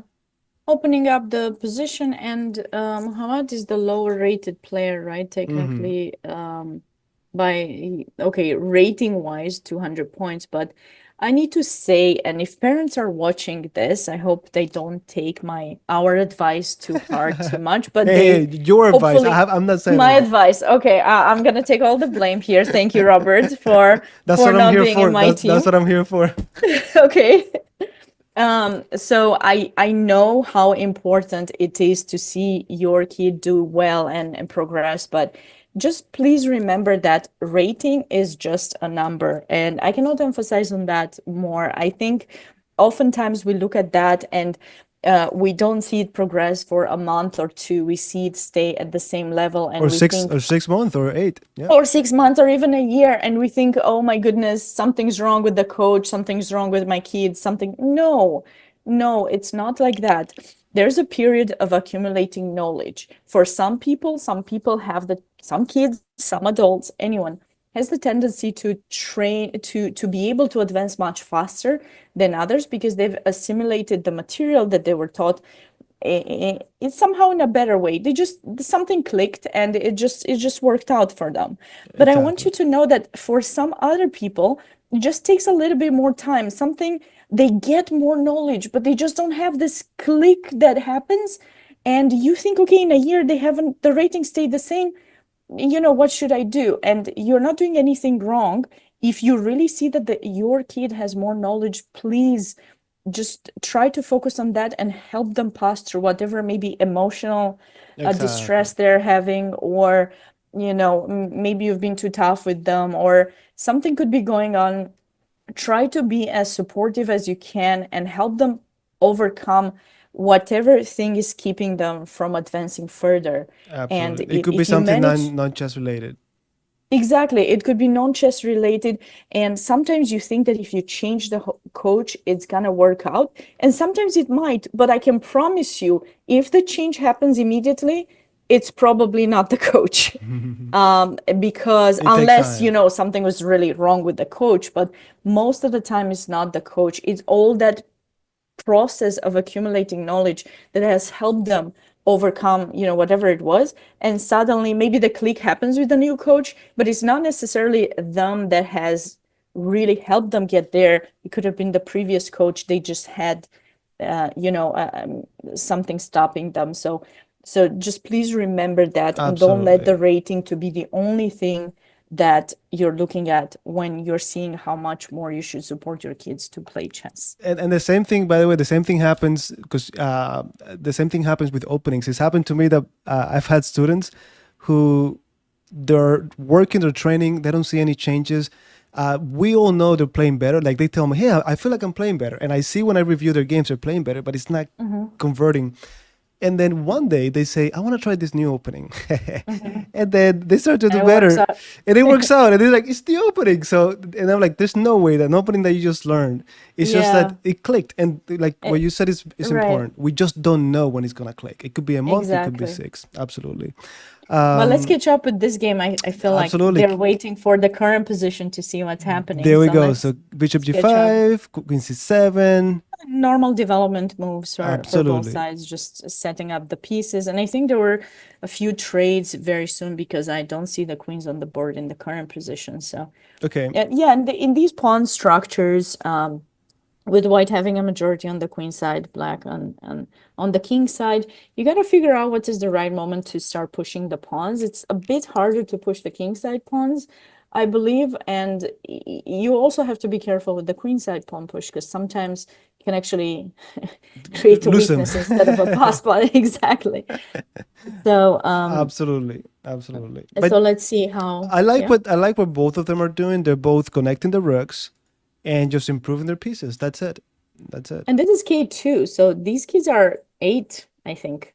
Yeah, but 7, 8. I don't know if you know Sabina, but you don't know how many adults I have talked to, and they tell me how much they hate playing with little kids. Like K2 is like a nightmare. Like I have this person that I talk to. He's like, I'm not gonna play any more tournaments until they make it adults only. I hate to play with this little kid, and they beat me, and then I feel I so know bad. it's difficult, Robert. It's difficult to play with kids because they have so much time, and if they're passionate about chess, Yeah, they'll yeah, yeah. spend a lot of time, learning new things. And adults, ooh, wait, what just happened? I Well, lost my train of thought there because that I move. was gonna wait for you to make that point, which is a very good point. But you Yeah, played it, so you distracted me now.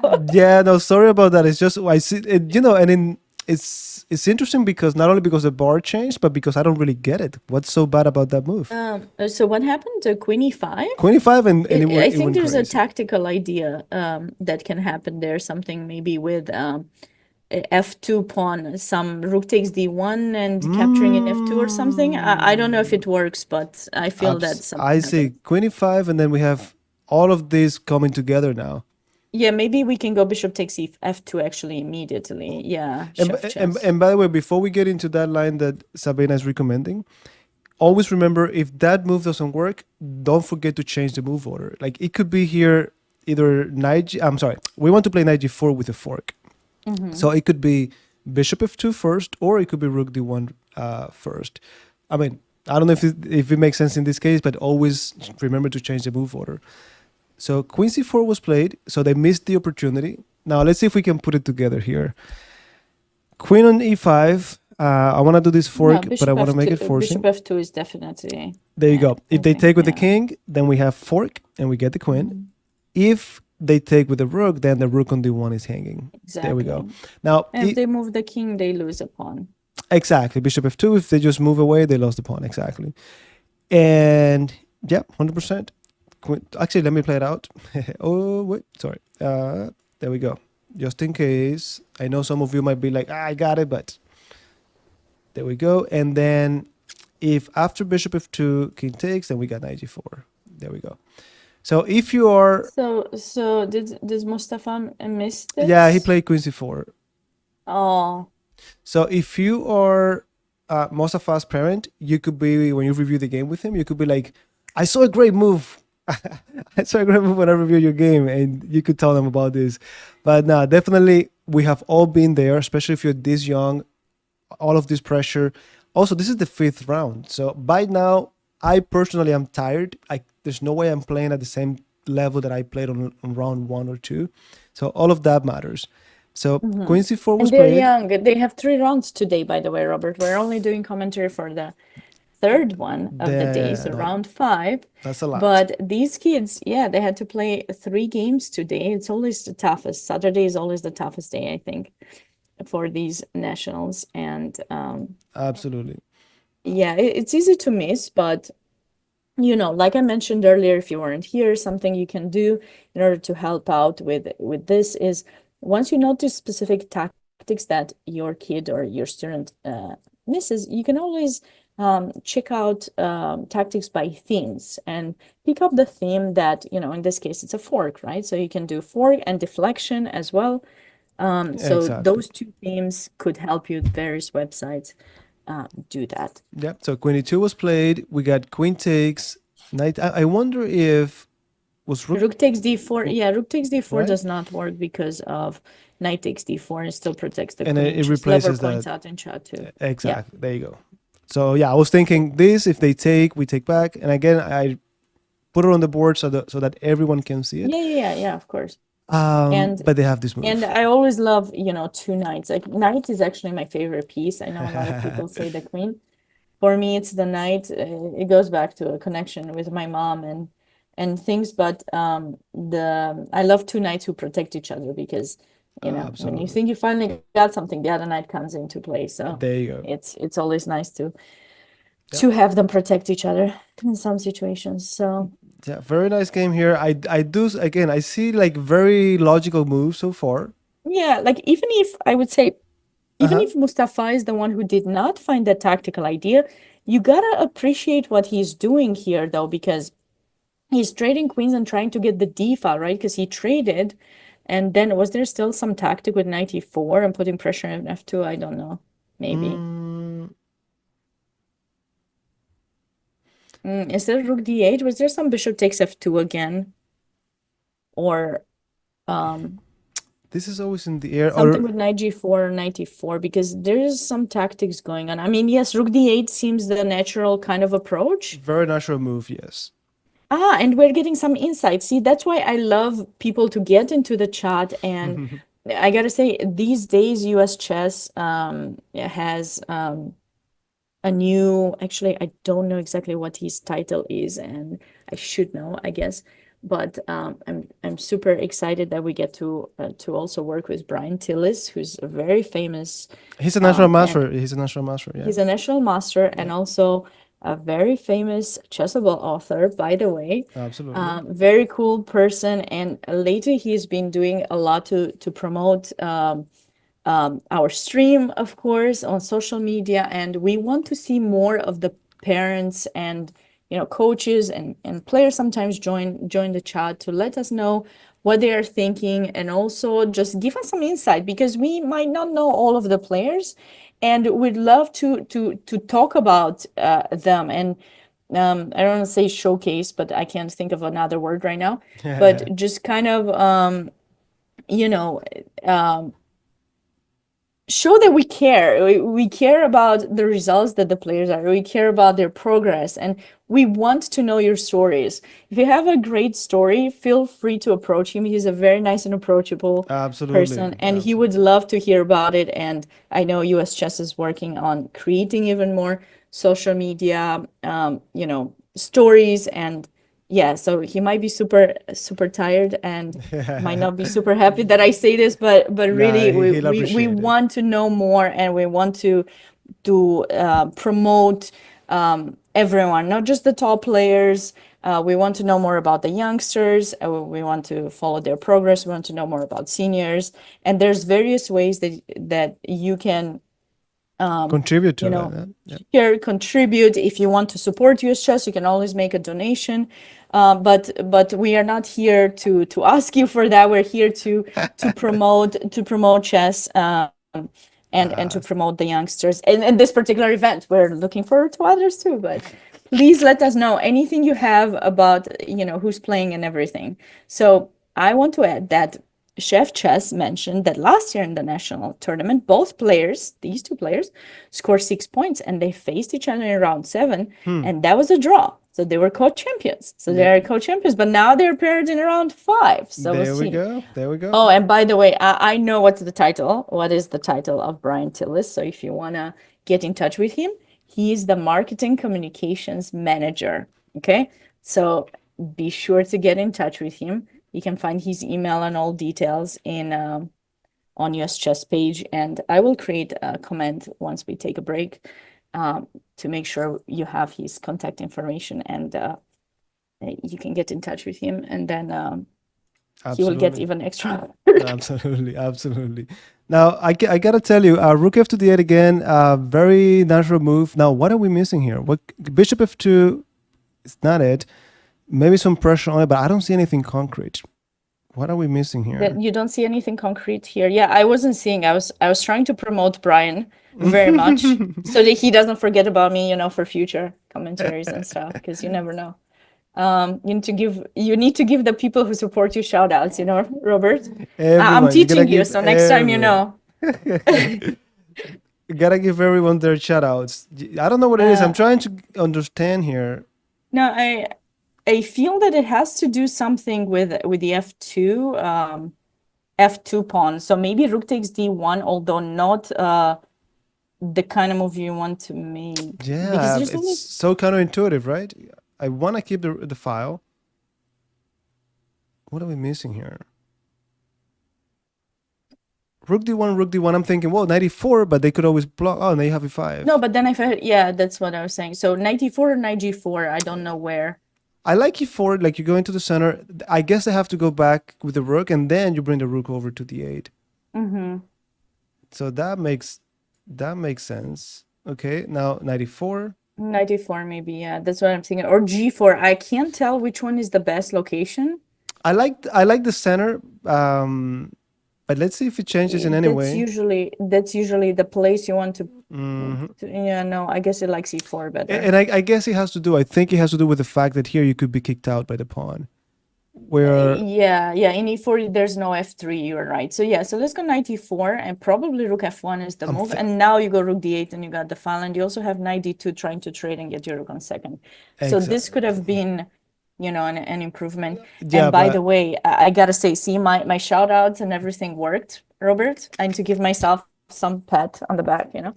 Um, but Chef Chess mentioned that they have already shared the link with people. So we're excited. perfect. Please, if you know anyone who has their kids playing at least live games, let them know that we are commenting. We'll be commenting tonight, and then we'll be here tomorrow for the final two rounds as well. Absolutely.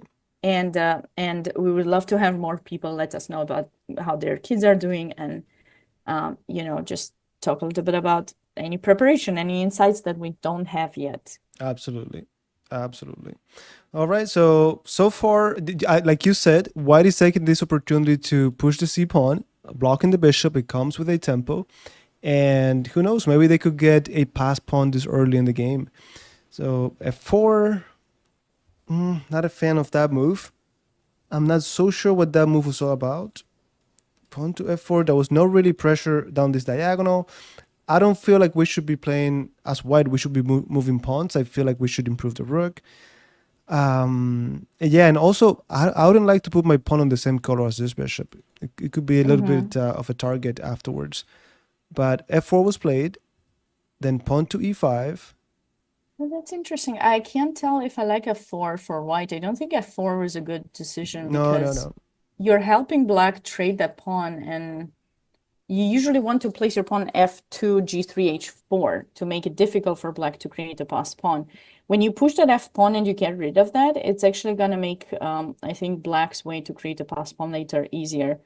And also e5, I like e5, I think, with a trade of the pawns, the bishop coming to e5 is going to give, oh, no, they did trade. Yeah, Okay, they played g3 makes e3. sense. I guess what white, if I have to guess, white was trying to Ah, open up the file for the rook. okay, instead of e5, was g5 a slightly better move? Actually, oh no, because white can take away. Never mind, No, we're and not and ready. and then the knight is in the air, right? Yeah, the knight is in there, so I need to do something with the knight first. Maybe e5 was a bit rushed then. Maybe knight d5, and we're centralizing the knight. Maybe we could go to e3 in the future. We're hitting the pawn. I don't know if I like it there or e4 now. Oh, true. That's true. That's Because true. if you put the knight in e4, you have pressure on c5. The knight in b3 will block white from pushing their majority. And you also have this idea that I mentioned earlier with knight d2, try to trade the knight, get your rook on second rank. And that's very attractive. That's true. Mhm. That's a very good point. Like, let's say, I don't know, something like this just to show. Like, I really like this position for blacks. Rook on the seventh rank. Also, in general, we know rook and bishop is a better combination than knight and than rook and knight. So I would love to get into this endgame as black, especially if my piece is so active, my rook is so active. So 100%. Now in the game, e5 was played. Then I was assuming they were gonna take on e5, but then g3, knight e4. So they're listening to you, Okay, 94. Sabina. Okay, that's good. I like that. I like that. I And didn't see that move. Wasn't even. I saw a couple of other games that look like they're finishing, so we might just let's do it. Yeah, catch up with. this is the last move for black here. We're gonna leave the But yeah, k2 here, and yeah. then Yeah, but Mustafa is definitely having his chances right now. And again, rating Exactly, and is I just a like that he's number. keeping it simple. He's keeping it Hmm. simple, and um, he's also ahead on the clock. Now, with that said, Darren That's has a not very that nice much position. fun. There's a lot of chess to be played. So I'm excited to come back here in a few minutes and see how the game ends. So we'll see. All right. So let's go to board 25, please, Robert. Okay, and let Board me 25 is key 4. In key 4, it looks like it's an attacking game. So we have, whom do we have in that game? so Sri Srihash Madhipati mhm. against Vankin Lee. Mhm. And what do you think about that position, Robert? Well, this is definitely the end. This is already done for Oh, black. it's already done. Oh, it Yeah, didn't show me the result. I was like, oh, yeah. okay, well, it's the end. So let's go a few moves back. I don't know if you want to go through the whole game because there are a few games finishing, and Well, we probably should. let me go if let me just go quickly through the opening. I don't want to just to see where this is coming from.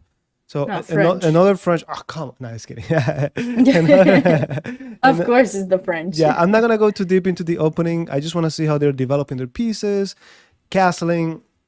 There you go, controlling more of the center.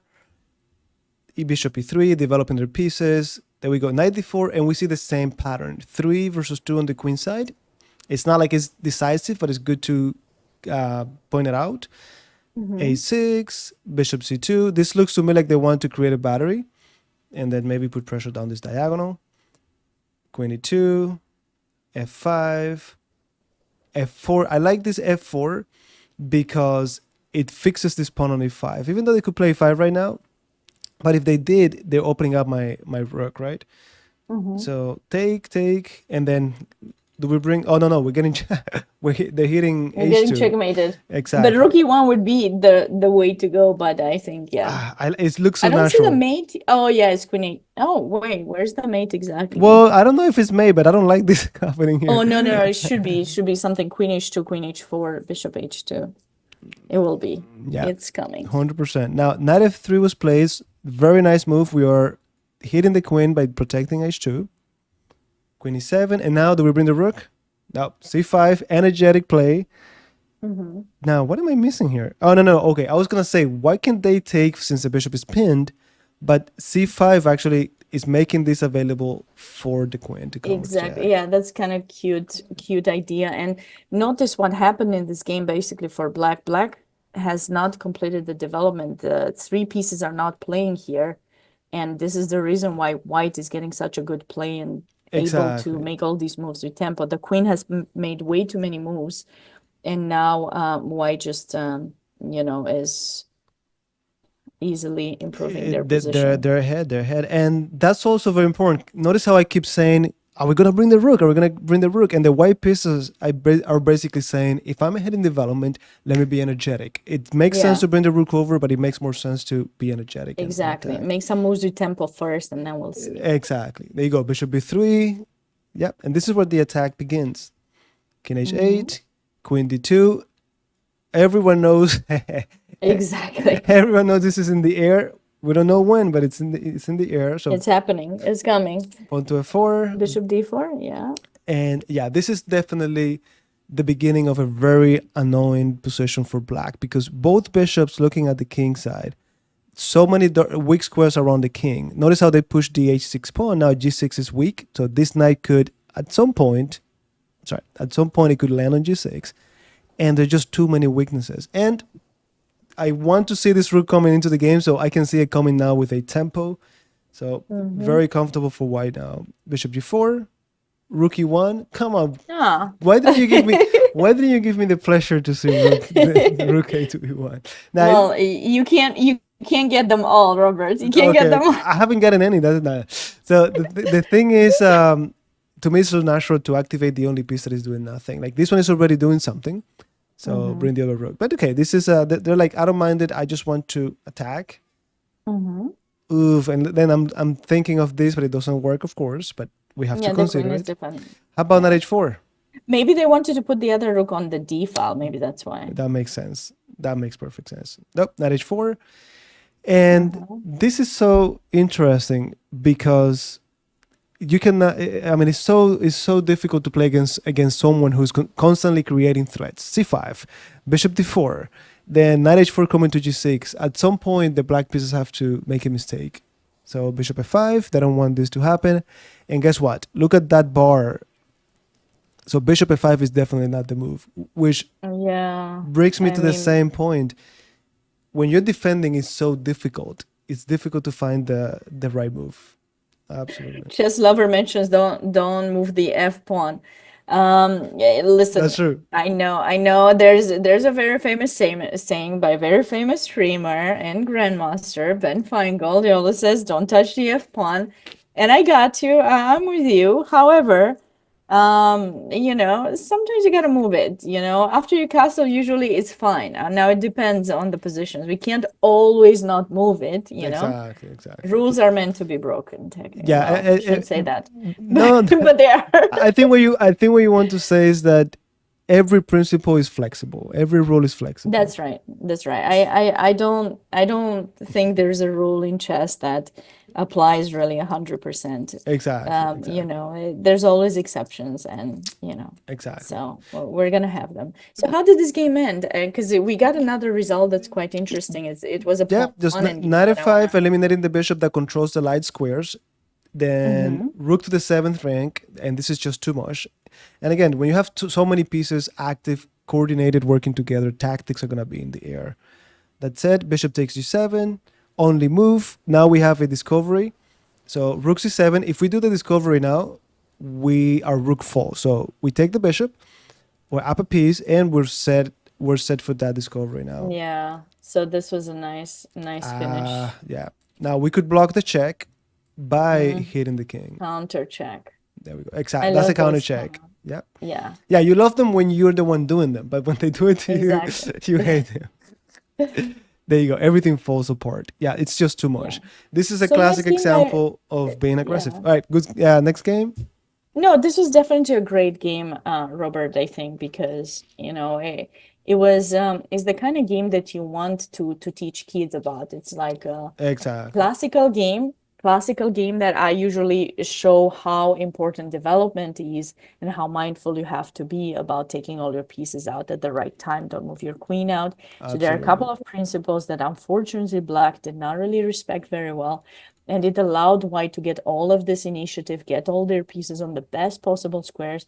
And those extra pawn pushes, that's why those pawn pushes were not so great, because they were not followed by pieces going behind the pawns and cover the squares that remained weak. That's true. Um, yeah, I love how you're showing it as I'm talking, because then we can clip it and it's gonna be great. Absolutely. Absolutely. So, two minds A little, a thinking little, a alike. little That's good. bit, a little bit of everything. Yeah.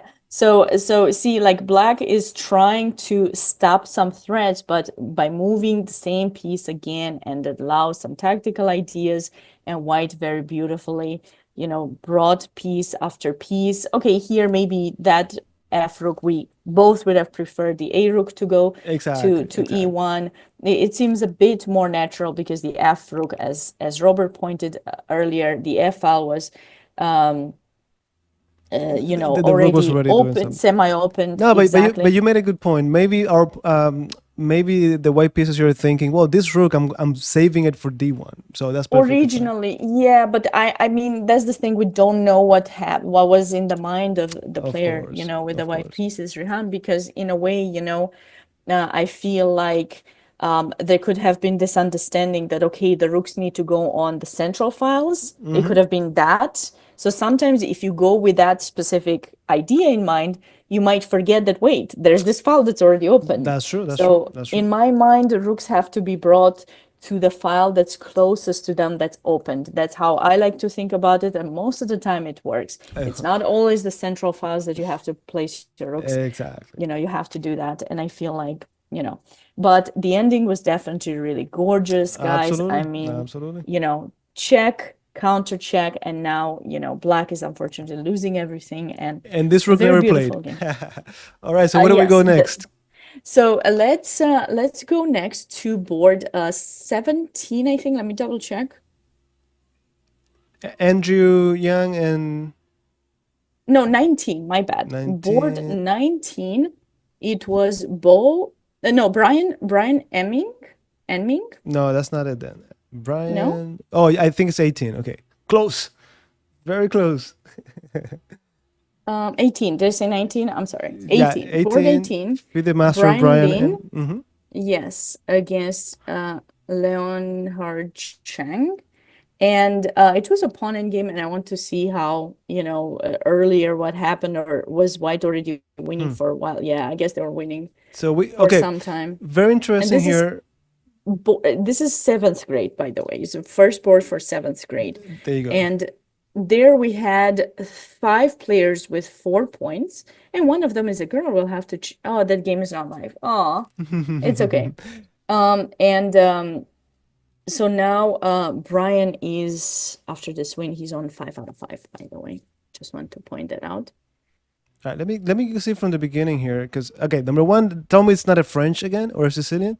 And Robert, I have to answer one more question from the Go chat. ahead, go ahead. As you, yeah, so Chef Chess is asking me if the broadcast is being recorded and if there's a way to watch it later.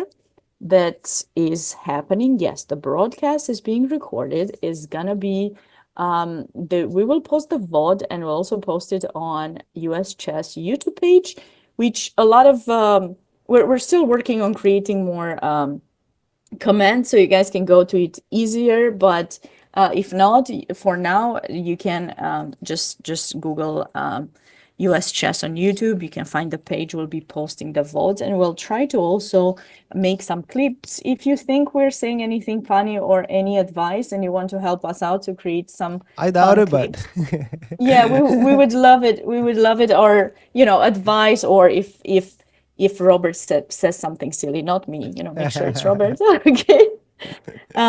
No, we would love it if you help us out with some clippings. But anyways, ourselves will try our best to post it as soon as possible, and just clip the fun parts. And if we find some interesting game that we really liked, we might just have a shorter video on it. But yeah, US Chess has started posting a few things, and I gotta say, I need to promote myself a bit now too, Robert. I've promoted your absolutely, YouTube, absolutely. but not myself personally. But I have approached National Master Brian Tillis, our US Chess marketing and communication manager, about doing something to promote women in chess. And my plan is to create more of these, but I've already recorded, together with Brian, 2 very cool interviews with international master and very talented Alice Lee, as well as women's international master Luciana Morales, and a very famous chessable author and mom. And we are trying to get perspective of various women who play chess, who either continue their path to be stronger chess players and have high goals in trying to achieve more in chess, but also we want to showcase female players who maybe use chess as a means to promote other ways of life or promote other women. So we try to do it like a podcast in a way, but more like an interview part that usually lasts around 30 minutes or so. And then I want them to share one of their games that they play, so that way you can learn about the players, but also listen to their thinking process. So those are 2 videos that are already out. We're working on a third one. We'll try for now to record one a month, but who knows, maybe there will be more. I need to talk with Brian about that, but that is something, I've always been passionate about sharing my own knowledge about chess and my own experience, but I don't want it to be about me. I want this to be about the others for now. Who knows? Maybe they'll be about me at some point, but for now, we want to do that, and we would appreciate it if you can, look at them. If someone inspires you, let us know who that is. Send us a message whom we can get in touch with to create more of these, and we would love to try to create more content for US Chess. And personally, for me, it's important to showcase female players, and maybe for you, Robert, I don't know if you have someone you want to talk more about, maybe that you think or maybe African American players or Latin players who sometimes we don't hear about as much, um, being talked about. And I think, it doesn't matter if you're a minority in chess, we want to know about it, and we want everyone to know about it. So No, that is the plan. I'm with So you. Like I think anyone in general. I don't really. I should do more in that regard, but I think just in general we should all enjoy. Like this is a discipline that unites us all, and that's mhm. it. I just think life is short. So if we could help someone enjoy life more through chess, then that's it. It Yes. doesn't matter where you come from, and that's the one thing that we hear about chess, and I really agree, is that in chess it doesn't matter where you come from, your language, or anything. If you're poor or rich, and I see it all the time. We see it in this event. There are people from all over the world. Families getting to, like, when kids are playing, we see parents talking to each other, making new connections, and you never know where it Mhm. leads. But yeah, no, I don't have a specific person or group of people in mind. Completely off topic, but I don't say this because some people might take it the wrong way, but I really don't like when we try to put people in groups. I just think we're Mm. just one family, and that's it. But I do understand that some groups are not, don't participate as much, and so on. So yeah, I have no one in particular, but I understand and I support. But yeah, let's just make whatever we have on this little rock the best we can, and if it's through chess, through chess. So yeah, happy. I like what you're Yeah. doing. I like your project, and I hope that more people contribute to it, and many other projects out there. So Yeah. absolutely, absolutely. No, I loved what you said. I mean, after all, when FIDE was created, the idea is this, Latin expression that says gens una sumus, right? So we are one big family. And so That's it. basically, I understand what you're saying, but I think sometimes, there are few groups. If I don't like to make it like that No, but either, it's a but fact. sometimes there are some groups that have not maybe doing that great, I think, or have not been talked about much. I think Exactly. what happens sometimes when you become, and I feel myself as a minority being in the US, in the sense that I'm a foreigner. Sometimes I see myself as a foreigner, and I feel like I can't adapt much to the culture. The same way I think um, various cultures have various ways to integrate, or support each other or feel motivated to do something. And sometimes when you showcase someone of that specific background who is doing well, sometimes it's a bigger push for you yourself who are Absolutely. part of that, let's say, minority, right? To do better. I've had some talks Motivation with, is motivation. Yeah, yeah. yeah, motivation. But sometimes when you see someone, I don't know, I I don't want to get too much into this, but I know I've had a few talks with for example, Maurice Ashley, who's mentioned to me. I worked with him on some of his chessable courses, and he mentioned to me that for African American culture, it's really big to see someone who is black who does really well, and it just makes them feel more motivated. Absolutely. Rochelle Ballantyne also mentioned that to me. She's very famous. She was in a movie, in a chess movie as well.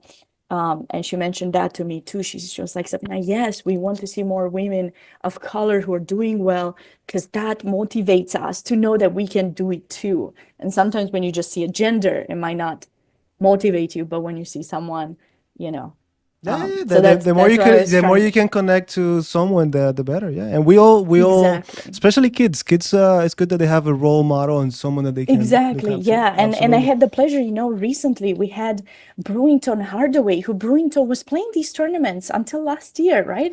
I was doing commentary for his games.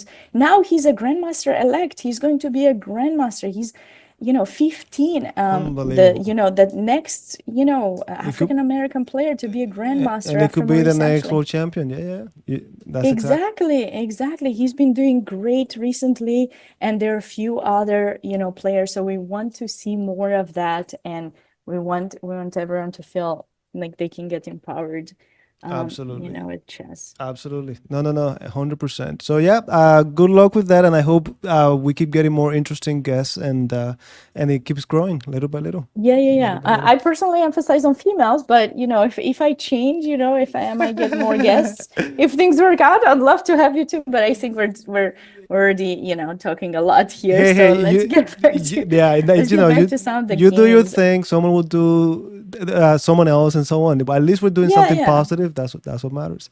Now, this That's what game, doing. I really like this game. I was as you were talking, I was going through it carefully, and I really like how it was a French defense again. But I like how the white pieces, being the stronger player, they, without any hesitation, they offer the trade of queens here. Like anyone would think, well, if you're the stronger player, you'd want to keep the queens on the board. You want to stay away from trading so many pieces because it could be more chances to draw in the future. But this person is saying, let's play the end game where I have my 3 versus 2 on the queen side. And for those of you who are not familiar with it, we basically have an opportunity now to create a pass pawn in the end game. Not right now, because we might lose that pawn, but when there's no piece left, maybe we get that pass pawn and we could get it to the end. So that's basically what I like about this game, that we're not afraid to go to the end game. And then quickly we get to develop our pieces. We get to, well, here we're going bishop b6, trying to go with the knight to b6. That's a weak square. And then I really like this moment where the white pieces simply castled queenside. They castled now, Yeah. controlling the open file. Our king is so close to the center, and this is important. We're getting closer to that end game where the king has to be coming to help. So they're one step away from doing that. And then it keeps getting better, activating the rook. Then knight to the 7th rank. This is an idea that Sabina mentioned in the other game, where it's not about the fork because they could take us, but that leads to a rook on the 7th rank. And what's better than a rook on the 7th rank? Well, 2 rooks on the 7th rank. So f4, That's right. attacking that pawn. If they take us, we get the rook right away. Very, very important. We're not taking a moment to take back. No, energetic move, and we're gonna get something here. So I like how we showed first that very nice attacking game, mistake yeah, in the yeah, yeah. opening, and now, randomly in a way, well, based on how it finished, we No, got no, this game no. that's We more know you are positional. orchestrating everything so that it's perfectly. I gotta do, I kind of get used to it. Once you do a lot of these, you kind of have some ideas No, of very of nice. what to do. That's true. But This is a very nice game to follow with. Yeah, absolutely. And the bishop d5, everything. This is just, again, I've been on both sides of this fence. I've been the one defending, and it's so annoying to be here. All of the pieces coming towards you. But yeah, this it's just difficult to survive this now. Rook f7, checkmate yeah. is coming. They open tap, fine. But now, after rook f8, we can see how, and this is very important too. We see how the white pieces are attacking. A lot of my students, myself, were in this situation, and it's so difficult to switch gears and say, well, I'm gonna just transition into an endgame where I'm better. Many people Exactly. feel like, oh, I have my rooks on the 7th rank and the bishop, I got a checkmate, even if I have to sacrifice something. And sometimes all you have to do is switch gears and walk into this endgame where you could just get this pawn, or you could go rook d8, pinning the knight, and that's it. So Yep. what I'm trying to say is, when you're attacking, it doesn't have to be, the end result doesn't have to be checkmate. It could be just to get an extra pawn or just to get a better position and walk into an endgame where you're better. So 97, bishop But if go ahead, yeah, I'm sorry. go ahead. Go No, ahead. I just like how white is just dominating. Like this move, Oh yeah. bishop e4. Okay, there's f5, but just this idea that the bishop will restrict almost every single square where blacks can get That's a control, good and point. Yeah, you know bishop 2 squares away from the knight, and you're controlling that knight. But exactly. also, I like this simple. It's so simple, but the fact that anyone would be like, "Oh, I'm gonna get the rook for the price of the bishop," but this player is saying, "You know what? What if I have a way to survive or to save the bishop?" So in between move, they block. Right. They won't keep it probably, but they get the chance to take another pawn, Exactly. and then they win way more material. And okay, from here it's just a matter of technique on how white was able to win, and they wanted to go to Exactly. a king and pawn endgame that was winning. Which is It's very understandable. very instructive too. So Yeah, yeah, yeah. you could keep the rook and out and win the game, but they're saying let me now transition from this rook and knight endgame to a king and pawn endgame that I know how to win easily. Activate the king. Even if I lose the pawn, you can see how the pawn majority comes to play now. There we go. B4. I mean B3, B4, and now that's it. We take. This pawn cannot advance, or we take it. And if they take on A4, we simply promote first, and that's it. That's it. Very, very instructive game. All right, I don't know if you have another There. game specifically. That particular game we're looking at, that Chef Chess suggested, which was the last game on K2, it seems that the two players agreed on a draw. Actually, I was keeping an eye on it as we were talking about others. That's why sometimes you see me looking to the side. I'm not. Oh, I'm you need going. to. Yeah, that's perfect. There That's we go. perfect. Okay. Yeah, it's not like I'm not trying to pay attention to you. I don't want you to think that is happening or the chat. What I'm doing is I'm just keeping an eye on what else finishes. And I was keeping an eye on this game for some time because actually Mustafa ended up playing that idea with 92 that we There we talked go. about And we just to saw it in try the to other game. trade. But somehow I think the game at some point he must have missed some opportunities that allowed the draw to happen. So let's see how it went, and I think we'll have quite a few other results, and maybe after we catch up with this game we could take maybe a short break if you Absolutely. want to, Absolutely. but just to see what happened here. Well, here, all I want to say is from experience, we have to be very careful. I know we talk so much about simplifying the game when you're ahead, but also we got to know rook endgames are very, very tricky. They could be very drawish, even if you're up a pawn sometimes. So this idea, it could be tough. Now it's very difficult to convert this, or it could be difficult to convert. So maybe it was just better to maintain this bishop and rook combination, which is proven to be better than knight and rook combination, right? That's correct, yeah. So yeah, now we're trading But pawns. That's it. but see, no, that's too many pawn trades going into that kind of endgame. You see, if you go back, Robert, a bit, what happened? Both are happy, Chef Chess says. But the thing is that, so maybe a few more moves. I'm not even sure about the trade of bishop for the knight, but just this idea, see how many weaknesses white has: a2, c4, e5. So you do not want to make the trade, even if you win a pawn, you don't want to trade those three pawns for your two healthy That's pawns, a good point. a7 and b7. Those are great pawns you want to keep, right? So Yeah, we got the healthy pawns that we don't want to trade for the unhealthy we pawns. do not. Like, you definitely want to keep at least the A pawn. You can take the C and keep the A at least, definitely not trade them all because you want to have something better than white does. So I don't know here if it really works because once the rook goes to B7, it That's will it. That's capture. it. That's the end. Yeah, but maybe, yeah, giving the bishop for the knight, as you mentioned earlier, that was not, it's probably premature. Like, maybe could he have gone, I know, just a preparing move like a6 or rook I think c2 or anything. something? I think anything except for trading. But I get it. I get it. Sometimes we're like, yeah, this is. It makes so much sense, and it's difficult to say. You know It what? does, but what about bishop b4 even? I like bishop b4. I Or can't. rook c2. Yeah, rook c2 or bishop b4, one of those moves trying to Yeah. hit the pawn. So you want to be mindful. I mean, you gotta remember these keys are 8, 7, 8. I don't know exactly if Chef Chess wants to let us know their age exactly or their the Mustafa's age. Yeah, but they're old But enough to know. No, just kidding. yeah, yeah, but I mean, they're still learning new things, and Of here course, of this is course, of this is course. a good thing to keep in mind for the future about the healthy. No, and one thing I Yeah. wanted to say is that you made a good point. They're only 8, and they're so young that typically when you start teaching someone chess, the main thing we focus on is tactics and the middle game. So I Right. don't think that it's not uncommon that these kind of players they haven't spent a lot of time in endgames. So I'm saying, oh, rook endgames are so difficult. Maybe they have not even studied rook endgames that much because we're supposed to prioritize Exactly. tactics first. So yeah, 100%. There we go. But yeah, now this end game, okay, the black has some chances, but No, no, no. it This is is very slim because difficult. you don't even have the opportunity to create the pass pawn, and if you do, it's The, going to be the Philidor. the only way black could win, I mean, could have an easy endgame is if they trade the rooks. King and pawn endgames, yes, but rooks, this rook could be so annoying, and it's not gonna be Yeah, easy. unfortunately. So, Yeah, that's it. so I guess they drew there. Yep. Of us, we have still board number one, and it looks like the last move they played was bishop h8.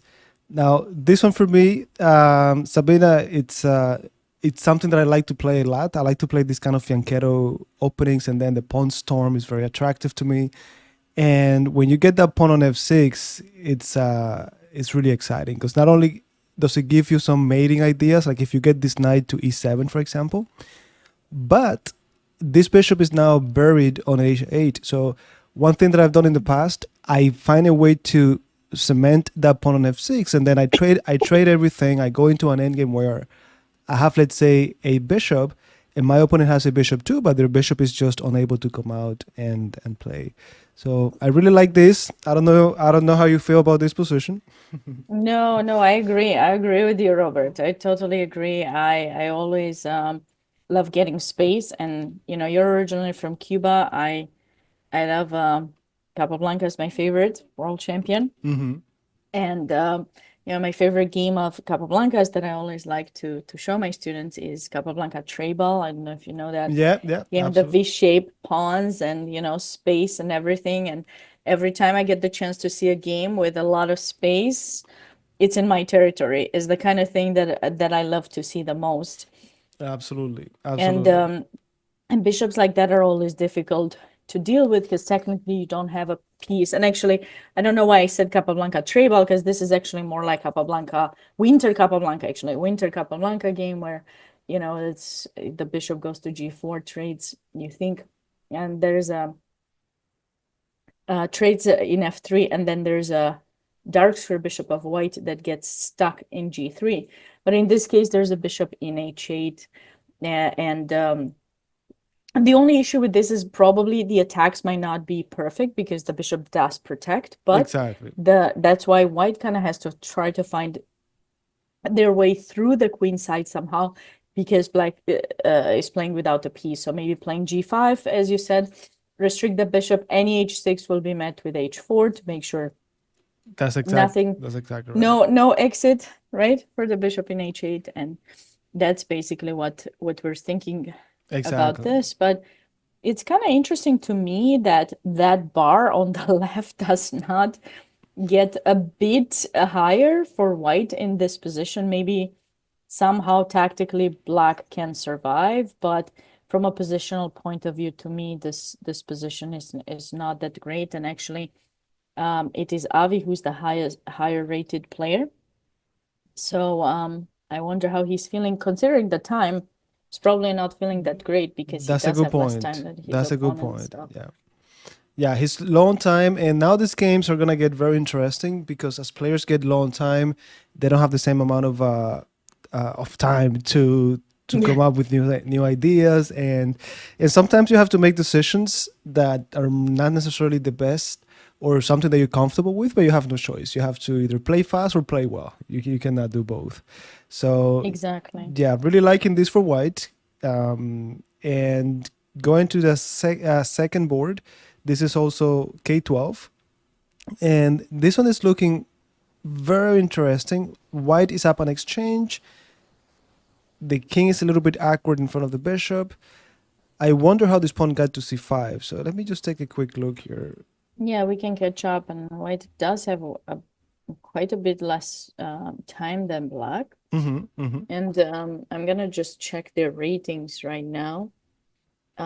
So Ming Lu is 3.5 points from California, and he's 2365, while Nasta Kiran is from New York, and he's 2217. Those being their USF Exactly.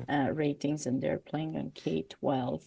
Exactly. And yeah, so this is where And both. c5 came in, just I guess trying to open up the position and disrupt this Mhm. pawn structure. I'm sorry, I interrupted you. You were going to say both are. No. No, I wasn't gonna say anything Okay. anymore. Yeah, so the player with the white pieces is the higher rated player, and And he's showing uh, it. yeah, he's showing it in the the material advantage, but you know there's an extra thing that has to be taken into consideration when you have an exchange up. So in this case, it's a pawn for the exchange, and when you have a rook, right? I always teach my students the properties of the rook are to be active, right? We've seen in a previous game we want the rook to be on the seventh Hmm. rank because Hmm. that's where it would have the opportunity to attack the pawns that are behind the weaknesses. If you don't find a way with white to open up a file, Correct. the fact that you actually have the exchange is not going to be um, helping you that much, That's true. basically, That's right? true. Because That's true. so white, is trying with that c5 to kind of destabilize or break through black's chain of pawns in either one of the sides, and black is trying to hold it. Was it here in this position like king c6 was played or something? Yeah, king c6. Yeah, right. Yeah. So black is trying to not trade. I don't know if that was the best move, but black is definitely trying to hold on to the position to avoid the trades that would lead to an opening of a file. And if they Correct. don't have control over it, white would actually get to activate their rooks, and Yeah, it's that's going to a be very good great. point. The moment those rooks get activated, the game is over. So yeah, king c6 is the last move that I see played on the board. Excited to. Oop, I left again. Let me go up a little bit. So excited to Mm, see what perfect, happens. perfect. What Like happens that. next? There we Great. go. And yep. So that's board number 2. Let me see board number 3 what we have. And again, I'm really excited to see how the time pressure comes in because I see a lot of Yeah, positions like same. this one that is not defined yet. So this is probably gonna go into time pressure.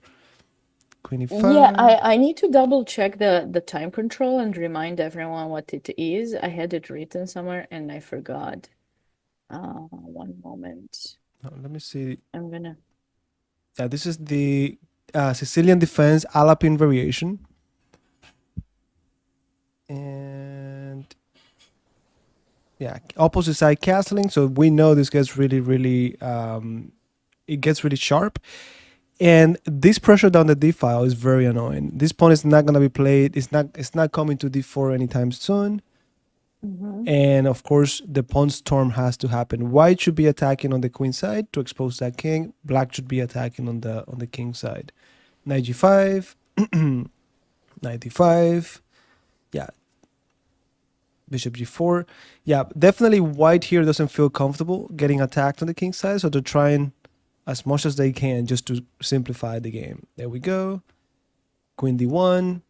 So the time control, by the way, to remind everyone what it is and remind ourselves too, is 90 minutes with 10 seconds delay. 10-second delay. Oh, So delay instead no of increment. increment delay. Delay is a very tricky thing. If you are 100%. not from America and you're coming to America to play with delay, you're gonna be super confused because in Europe they usually do not play with delay. There's always increment.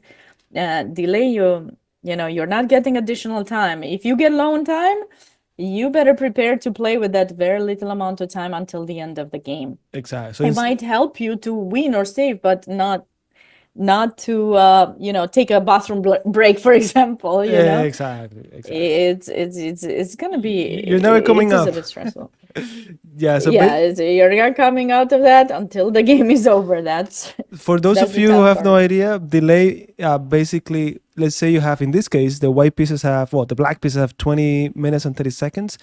So when the white pieces move and they press the clock, this timer for black is not gonna start until 10 seconds pass by. So they basically delay that start of your timer for by 10 seconds. Every time the clock is pressed, they wait 10 seconds and then the timer starts running. Yeah, unless So they have those special clocks. Sometimes they have some clocks that don't show like that. So it actually starts taking your time off, but it's only gonna add up to 10 seconds. So if you spend 7 okay, seconds, okay. you're gonna get 7 extra back, not 10. Makes sense. Makes sense. Because some clocks don't have that property Makes to, sense. Perfect. but So yeah. yeah, this game seems like black is continuing to try to push the pawn storm and get to the king. Yeah, opposite side castling is always tricky. You have to be mindful. It's a race, like I like to call it. Each side is gonna try to find a way to attack the other one as soon as possible. And but here some pieces got traded. I'm not sure Yeah, but any kind of attack that will happen. Black probably just focuses on the D3, that's exactly backwards right. isolated pawn. That's exactly, and it's important what you said earlier. Notice how Black is basically saying, "Okay, I'm not gonna attack you on the king side, but I'm going to double the rooks and try to get the pawn on d3, which is an Yeah, isolated pawn, right? It cannot be protected by another pawn. But seems then, like an easier approach in a way, kind of maybe. exactly, and it looks less riskier as well.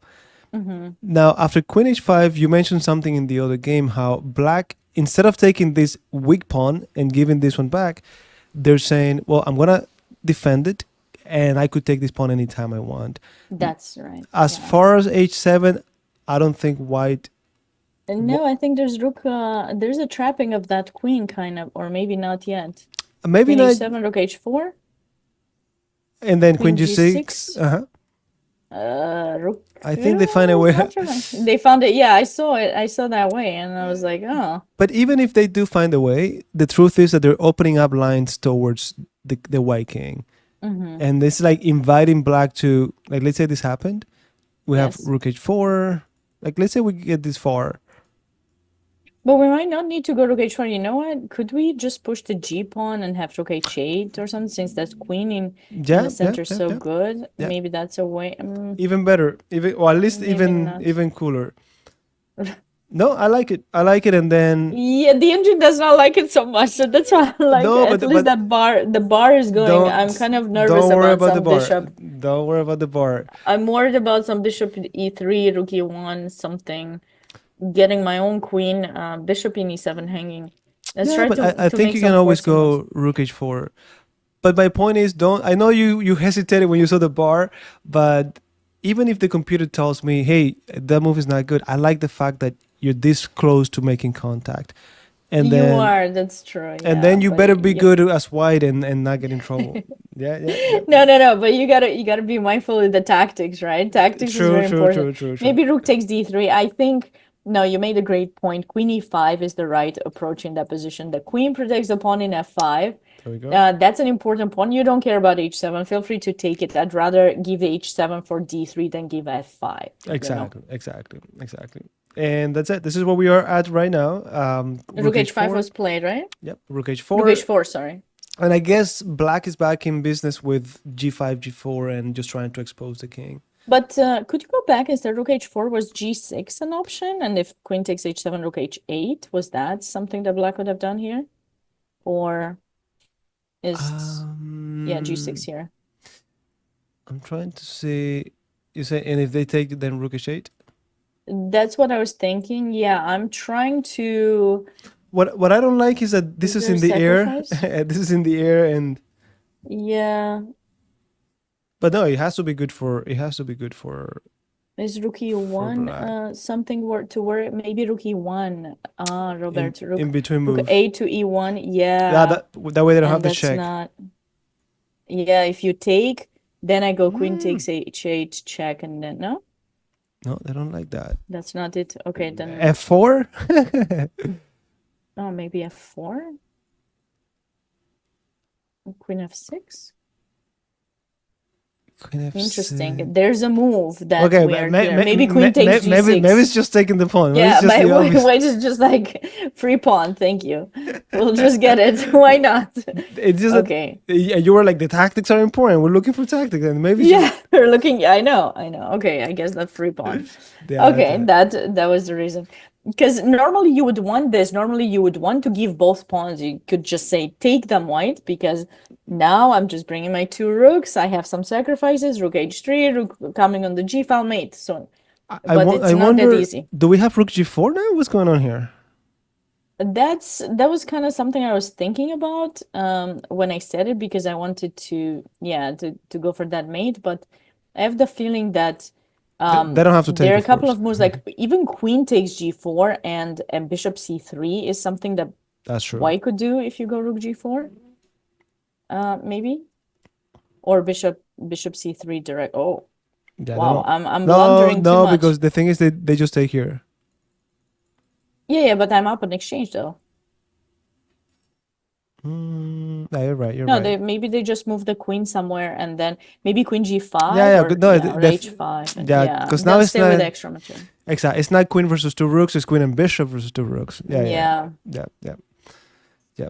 But yeah, definitely, definitely, you're right. We want to open up lines towards the king, but there are always tactics, like you said, that we have to be careful with. Mm-hmm. Yep.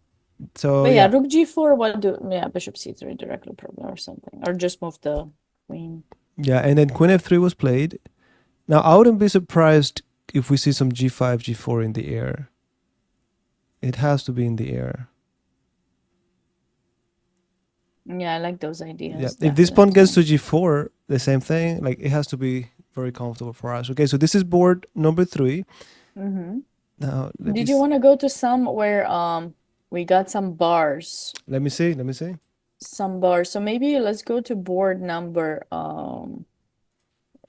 like next board, board number 5. Or that was 3, board number 5, Okay, which is that board 1 in the bef- Evan games before we go to game. game number 5. Ah, this one. Right. You're right. We looked at this for a while.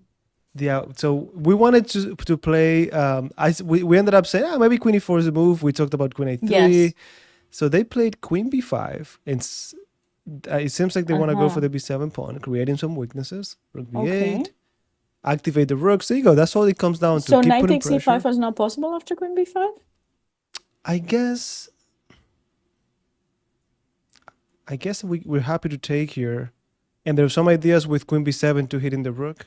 Like if I'm thinking if knight e5, Hitting the rook. Yeah, you should show that. Queen takes b7, hitting the rook and f7, exactly I right. think. Yeah, that's very So that's a nice way to put pressure without worrying about e5. And now my opponent has to think. And mm-hmm.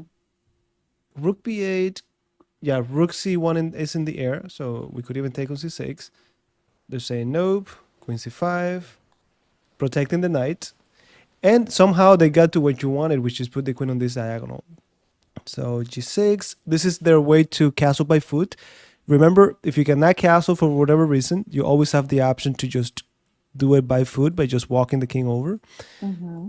So knight b7, of course. Defender of the knight is b7. If they take, you could take with a rook or just save the knight, even better. Knight e5, knight takes back.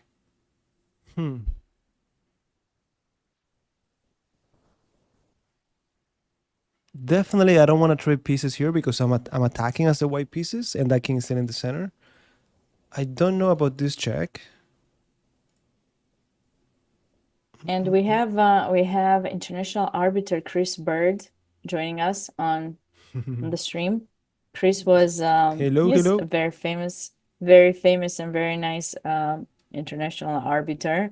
And I just talked to him earlier today, and I was like, Chris, please stop by the chat. And he's had a tough tournament, to work with, and I appreciate he's stopped He found by. the time. He found the time. Absolutely. Yes. Very nice. All right, so queen d4 sounds like the kind of move that we want to do here. Just maintain the pressure, don't trade pieces, and Threatening knight takes g6. Some exactly. very, very tricky ideas here. Very nice Rook tactic. c8. Oof. Oh, If this knight were in here, we had knight d7, but the knight's there. yeah. Okay, so this is getting very It looks interesting like for. black is somehow black survived. Well, Yeah, but after all of that, it just looks like it's survived. I don't. It looks like some pieces are still hanging, but if king g7 is played, it looks like they survived, but it looks like there's a tactic in the air somewhere here. It's just so many eh, different things, and they got the 2 versus 1 too. Like in case it goes to an end game. Rook c3. Yeah, just trying oh, to that's bring more pieces. cute. That's a cute idea. Rook You lift, take rook it. roll over. See, they liked your 97 idea, so now they are trying to improve. Yeah, if the knight takes now, boom, Yeah, and then we get the queen. And yeah, this is the kind of move you said you like. Fancy move. exactly. Very fancy. Now there is something I wanted to Something better? say. No, I was gonna say. No. Oh no, I was gonna say yeah.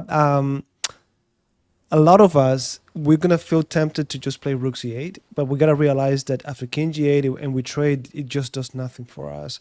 So we gotta hold that temptation and look for something stronger, more energetic. Yeah, if the queen in f6 wasn't protected, of course that idea would be great because rook c8, you take the rook, you deflect the king from protecting the queen, and then you play knight takes g6, opening up your queen and winning the queen in f6. But wait a second, we got the knight. The knight That in night, d5 is protecting. night, So and that's the reason why we are now hoping they take us on c3. That way we could do the different tactics that we have. exactly, but they don't. So Yeah. what did black play here?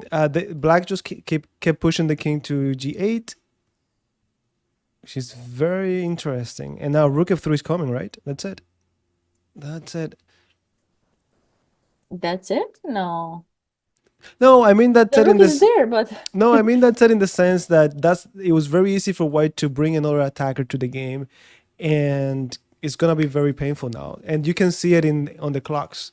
Black is down to 7 minutes, and that's because they have to spend time to find the right move. It's way easier to attack than it is to defend. that is true. No, I agree with you on that, but I feel that black has survived, the tough part. I mean, True, true. but defending with little time on the clock is never easy. But f7 is the only weakness, and a6 maybe a bit the black has. If they manage to cover that pawn well, they might be doing okay. I mean, now we want some rook b8, try to activate, that rook as well.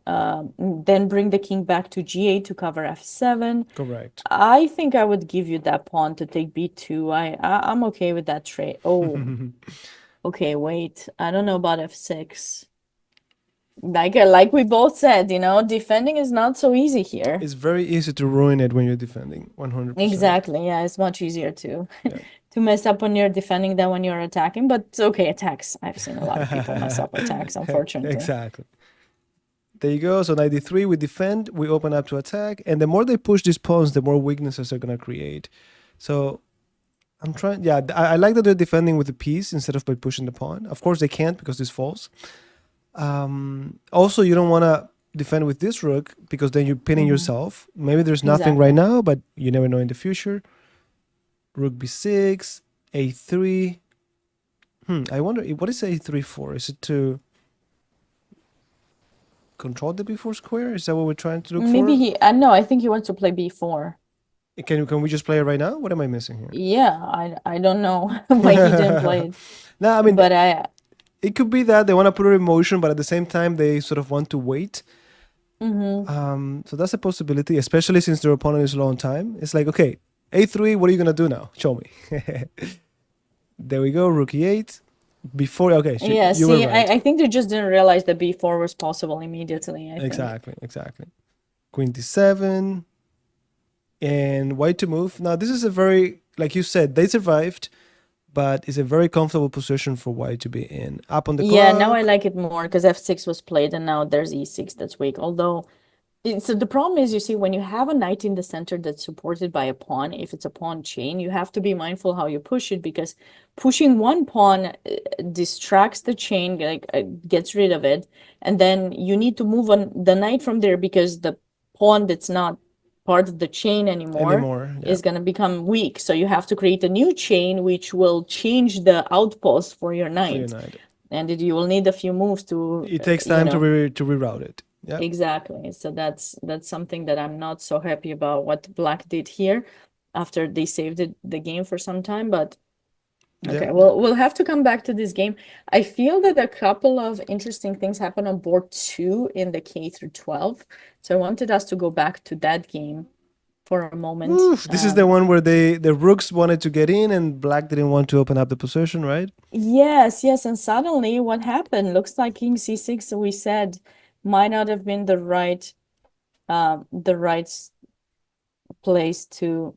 Yeah. In the previous position, Chris was saying c5 square looks inviting. Yeah, for white, for sure. Exactly. But here, this is also very instructive. Notice how the white pieces, they said, okay, bishop d5, they could easily block me, and many of us will just stop there. Okay, fine, I'm not going to play that move. But actually, the white pieces, Lou, he actually a little bit further. He was like, bishop e4, pawn to d5. Now, when I move back, I'm hitting the pawn on e5. So this pawn that is so well defended by the pawn chain, like you were saying, that pawn chain is not there anymore.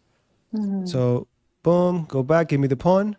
That was the invitation to open Yeah, up. And I like that white took that pawn and not the one in c5. Because I exactly. think if you take in c5, black has the opportunity to defend maybe e5, although I'm not sure how. I don't think they could, but still, I think they have it very clear. What they want is to open up lines, and that's the only thing that matters. Not to mention that they cannot really move this pawn or d4 falls.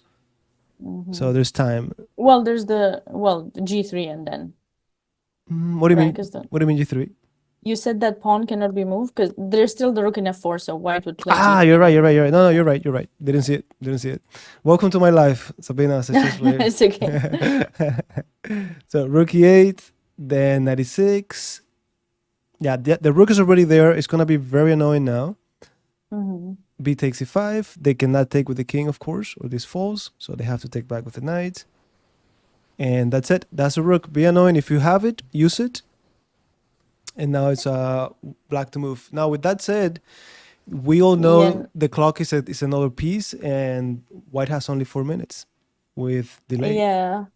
But I mean, white is doing better, definitely. That rook needs to be improved. The one in d2, maybe rook e2, rook e8. Now that rook got to the other rook got to h8, there's certainly some future improvements that can happen. But yeah, 100%. 100%. we have a request, and that was the next game I was gonna go to. Evan Park, which is board 5. He's board 1 in K K11, right? K11. 11. Yeah, 11's grade. So Evan Park, 4 out of 4 playing against Evan Yin. We're joking that Evan is going to score 1 point in this game. The time control for this tournament, for those of you who joined us later, is 90 minutes with 10 seconds delay. So no increment, both Robert and I seem to not be very happy with this time control. As happy, but it's a bit tricky. It's a bit tricky to kind of find, I think, the right type of time control for specific tournaments, because in a way you want them to be a bit faster, in a way you want them to be Correct. longer, you want them to have additional time, but it's hard to find the perfect. Yeah, and we're all different, and people like different time controls. Yeah. Of course, and you get better than others at some. And I interviewed someone here in San Luis the other day, and they were mentioning they think FIDE should kind of combine all the time controls for a world championship, because there's been this debate also with Magnus retiring and such, and they were saying like 45 minutes. And I wasn't quite sure if that was the kind of time control I wanted, I think. Yeah, we all have ideas, but yeah. Yeah. I mean, it's difficult to say this is the best time control. This is the best for you, maybe, but someone else would prefer something different. We're not all the same, Exactly. Yeah. But definitely changes are coming somehow. Changes are coming. Yes. Yeah, that's Winter's life. coming. That's life. All right, so this is the game that we wanted to look at. So Yes, so Evan far, Park. without too much detail, I do like the fact that white has very active pieces.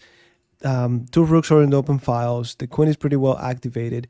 The bishop is very nice. And of course, we do have the bishop pair for white as well, which is very, very nice. Not to mention the 2 versus 1. So when it comes to attacking, I think white is better prepared, and I see the trade of rooks now. But even if this goes to an endgame, it's very, very comfortable for white as well. And lastly, we keep talking about this, but it's time. Well, it's time to talk about this, but we wanted to talk about the time. Okay, well, it's time to talk about what? About the time. There we go. So okay. I see what you did there. It's time to talk about the time. So 20 minutes versus 5, where there's no increment, it's tricky, like you said. So It is. yeah. I again, and for me at least, I don't know about you, but I'm really bad under time pressure. I'm really bad in general, but on the time pressure even worse. So Listen, Robert, you need to learn something. You're gonna do more commentary on US Chess page.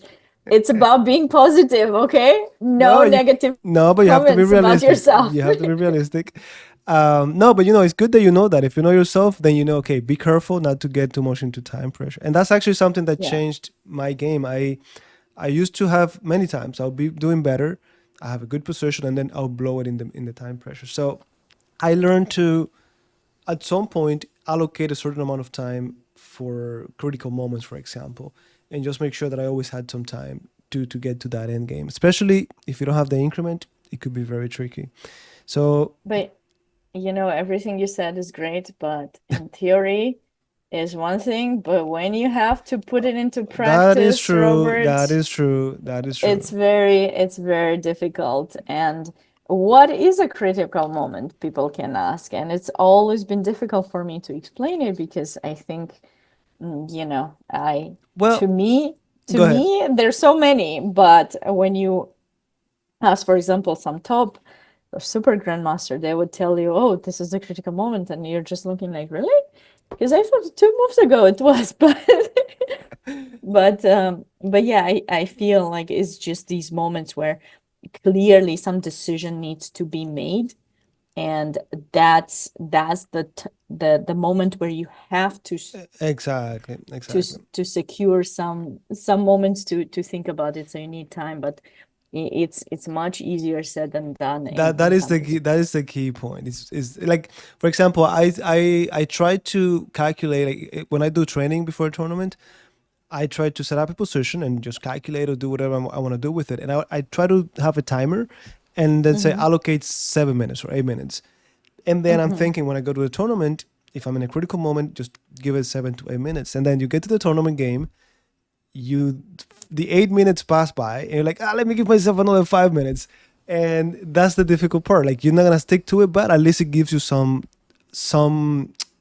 it gives you some a plan at least. And okay, maybe I'm not gonna take 8 minutes as in the training, but even if I go to 8 or 10, is better than, I mean, 10 or 12 is better than just doing 25 minutes like I used to do. Oh, there has to be something here, and then 25 minutes pass by, and yeah, you get a better position, but you're just too low on I time. know, I know. On one time recently, I spent 40 minutes on a uh move, and it wasn't even important. I could have just played something fast, and I know, but we've been there. We anyways, have been there. All right, so this game, again, white keeps putting it's, pressure. yeah, I think this is definitely it's kind of going in White's favor a bit here. Knight g6. Yeah, black is Okay, just now. not really making any progress. And like I said, when you're under time pressure and your opponent's pieces are so active, sometimes you feel like you have to make drastic measures, and it I could open actually have up. a question for you. Like, could White go after knight g6? Could White go rook d8 and then um rook d8 check here, maybe? Knight f8 you want to play? So rook d8, Uh-huh. what if I just go here? I want to go queen b8. I thought you had to go rook e8, and I had this queen Pro- c7 idea I no, wanted to show. probably. Yeah, either that or bishop c5. I mean, one of those moves could be very dangerous for you. Yeah, absolutely. Um, No, that's just the end. So rook e8 has to be played, I guess. and I still wanted to play queen c7 to be fancy, but it's not that fancy, so I don't know. I see that it's true, you like the fancy moves. Yeah, or maybe mm, something that would deflect the bishop in e6 to get some bishop c4 in. Or Actually, maybe yeah, maybe maybe bishop even c4 right right away. Oh, now. but the queen is hanging, right? Oh, the queen is hanging. Yeah, Mm. because we gave a check and it doesn't work. Mm-hmm, Oh, mm-hmm, okay. mm-hmm. So that's why we had to go that queen move. Yeah, But it doesn't do as much as I thought it did in a way. but it's a fancy move. You get to say you played a fancy move. No, but you continue to put pressure. Yeah, and Um, Chris is asking why can't White win just 2 versus 1? He's right. Just go rook yeah, takes e8, queen takes, and queen c7, right, yeah. Chris? I think that's his move. Almost anything. I think almost anything is good here for white. Queen c7 here. Just you gotta move the queen. I almost forgot about it, but Yeah, maybe something like this. that's it. And you're right. And Yeah, this then is yeah, there's definitely b5, a6. That a pawn just the marches. Yeah. important thing. The important thing is, and even this is coming after. Just if you want to add a little bit more pressure here too. But the one thing to keep in mind is how black has nothing against us. It's not like, oh, we have to be careful and play fast because they could checkmate us. No, it's not happening. Like this over here, Right. that's Right. it. So you could And take the time. here's one example of how you can waste the time. It's exactly how you and I started analyzing, specifically me, started suggesting moves that were focused on the attack, right? Because this is an issue that I notice a lot with my own students too. They see an idea, they think it's cool, and they're trying to make it work. And sometimes you try too That's hard to true. make an That idea is true. work and you forget about others. This is what I do sometimes. I love the creative part of chess, just creating famously fun positions. And Exactly. when I do that, I'm just taking away from what's The really simply the the simple. optimistic, the realistic approach to That's that true. specific position. That's true. And yeah, I think a No, lot of no, us do but exactly. But hey, when you get a really great game with a brilliant move, then it pays off, right? Even even if you mess it up sometimes. it. That is true. All right. We've So had a result on board 5, which was that Ken Slate game against Jaden Lang. We were looking at that game for some time, mhm. and we were talking about that pawn. So if you go to that game, we'll be able to see what happened there. All right. There are a few results. Before we do something that we did not even consider here, they just played Okay. Rook takes C6, and I think that's a very nice move. I think it's fancy, maybe not that To complex. trade even faster. Okay, rook Exact. takes. And then Bishop Rook C4 takes is bishop coming. c4, and Yeah, exactly. And yeah, they're definitely winning here. Just the same thing we said. Now, it doesn't seem to be the most energetic way to do it, but I mean, it's difficult not to like this position. Simplify the game even more, and then you can go with that. I guess I'm not sure if I'm the happiest with this, but okay. There you Yeah, go. there are a few other ways maybe, but you Exactly. know. Yeah, yeah, yeah. But again, maybe they just saw this fancy move and or this diagonal, and they're like, oh, See that they're doing the same as I do. Evan Park is doing the same. I don't I want know. to I don't create know, something. Evan. I was voting against it. So Well, that's that. We'll see how this ends. Yeah, Bishop C4 seems. Yeah, no, no, no. Wait. yeah, this is the way to, I mean, this is the way he chose. Of course, he has to make this move to get the exchange back, but Yeah, we'll see. why? We'll That see. wasn't necessary. That's the key. Also, wait, does Black have some activity there? You know what would be fun if after Bishop C4, Black could play something like Knight F3 check and Queen G and something. Nah, it would be great if Almost. it It actually worked. almost Wait, works. can I play Queen G6? Wait, can I play? Right now? Yeah. And what do you do if I just. Oh, it's not working. Wait, yeah, King H7 I wanted to do. I thought this is kind of a I mean, cute idea to show, but it's not working because probably you can push the G pawn. Or you or take. worst case scenario, give you the material back right away. And yeah.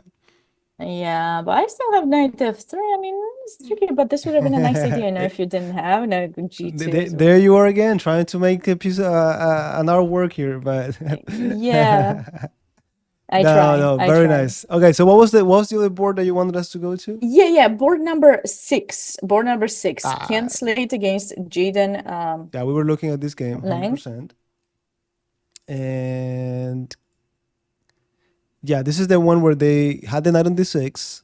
Yeah, we left off a bit earlier from this game. We kind of. Yeah, so queen c4, hitting a6, f6 was played, knight back, defending, opening up the rook. They defended with the rook, if I remember correctly. Yep. Mm-hmm. And then a3, and we were saying how they could have played before, right away. Yeah, he could have, but he still got to play it, and not long after we left this game, it was over. So I just wanted to see what knight c5. Chris Bird mentioned that. Yes, knight Yes, at yes. c5 I actually square. saw it before we left the game, but I'm like, well, there's a lot of chess to be played still. Yeah. Queen So how e4, did the game end? Was there a blunder or something? e5. It seems like, yeah, this is what you were saying. They start to push the pawns. Now the knight is hanging. Sorry, the knight is hanging, and more weaknesses are created. There we go. Pressure on the knight. d7 is very nice now. Mm-hmm. Queen c4, trying to get to f7. Oof. That's it. So what That, happened? Some queen f7 stuff, or well, now with the king by rook itself and takes? everything exposed, No. yeah, queen Queen f7. f7, rook d7. Ouch. That's it. That's it. Notice how queen d7 Nice was not moves. played right away. Like the moment they moved the knight, anyone would have thought of just going to d7, but no, they're looking for that. Completely Pawn expose the pushes. king. Pawn pushes. That's what happened. I was struggling with pawn pushes myself quite a bit, and there are two books that were published by a former US champion, Grandmaster Sam Shankland. Mm-hmm. It's Small Steps to Giant Improvement. And those have helped me a bit, to try to be more mindful with my pawn pushes. He wrote that book some time ago, of course, but it's a book that you can consider, to if you're struggling with this, you never know when it could be helpful, because he talks Absolutely. about pushes as weaknesses, but also strengths sometimes, so hooks and a few other things that are important to know when you have to deal with pawns. So Absolutely, absolutely. That's a very complex area of the game, as we all know, indeed, yes. 100%. But this is a very nice one. This is a nice blow. Rook takes a 5, followed by Queen f7. Yeah. Otherwise, Queen f7, they have knight g7, and that knight is gonna be an octopus defending the black king. So we get rid of the knight, expose the king, and that's just too much. That's just too much. That's it. Perfect. All right. Let me see what Let's else. go to board 4. Board 4 is Okay. a knight endgame. Is a Yeah. knight endgame. I'm just curious. I mean, we don't need to go back. We can look here, because we can see the domination. I was just looking at the position, The knight and cannot go anywhere. Huh. yeah, that knight got pushed back, and maybe it's even over because it's 0-0 there for black. But just this idea of domination, I felt that the audience could. That was really nice. um I saw it before, and I'm like, that's just a boring knight end game, and that's it. yeah, Activate the it king. might be over. It might be over. It should be. No, this is over. Yeah, um yeah. Active king versus passive king. Notice how the white king is in black's territory, and we get the knight coming in now. Now, I would have said anytime this is gonna be a draw, because worst case scenario we trade pawn for pawn, and then the knight is sacrificed for the last pawn, and this is not enough to do checkmate. King and knight cannot do checkmate on the king. in an ideal world, that would be. Yeah, But that exactly. the knight is too passive, so black had to try to keep it in f4 so That's that you the can play some problem. knight h3 and get some counterplay. I found oftentimes going for the defensive approach is not necessarily ideal. Exactly. I also wanted to remind everyone who's watching us in the stream, if you That's have it. someone who's playing that you're rooting for, maybe one of your kids, your student, your friend, feel free to let us know. We got 28 games that are broadcasted live from the entire competition, K-12 national championships, which take place in Maryland. And we would love to go over them, but we might not have time to go over every single one of them. So if there's a particular one that you want us to look at, let us know. If not, we'll kind of pick them at random at this point with the time getting down, and kind of, we're looking at interesting positions. But if you have someone you want us to watch, don't hesitate to let us know. A position that kind of jumped to me was board. Oh, okay, it's not easy for me when I look at them like that, but maybe board. Let's see. Take your time. Take your time. I'm looking at board 1 right now. We were saying how how white had such a dominant position, and then it's not looking good. 12, but 12 just finished. White one. 16, board 16. Okay. That's board 2 in K8, I believe. Okay. You said 16, right? Yes. Okay. Kevin's turn. Let me see. What am I looking at here? So we have Louis Yiding against Kevin Stern, right? Yep. Now And I it's in see 2 minutes on the clock. I see very strong attack on the black king. So that bishop is a monster on the long diagonal. The king is there, cornered. The white queen is active. Yep. And I think it's enough time to find the right continuation here. Now the question is, how do we punish them for that? I mean, we can always. I like the idea. We can think of moves like queen h4 just to double up on it. But I like the idea of maintaining the pressure, keeping these pieces slaves to defending the king, and then we could put the same pawn majority on the other side. I don't know. I feel like I'm talking too much about that pawn majority, but we see it on so many different games, right? Yeah, yeah, Um, no, that's true. but But it I like that idea. But I also was thinking maybe the H pawn could be pushed or just slide the queen over to F3 somewhere. That way, like queen F3 mm, actually right now is kind of attacking F6 and B7. And you also can have this idea with G4, G5 at some point. But at this point, I think you're just possibly just winning here on the spot a pawn. Now, how important it is, I don't know. Because no, you don't have time, that's the issue, because you need to keep the queen there to cover. no, but it F6. comes with check, right? Yeah, but then I will play G3 and then I still have two attackers on F6. Ah, sure. You have two attackers. You're right. You're right. Yeah. That's it. That's it. Well, So this is fine too. Queen H4 was played. Yeah, definitely. Now, So now what do we do? Like, would F4, F5 be an idea to consider?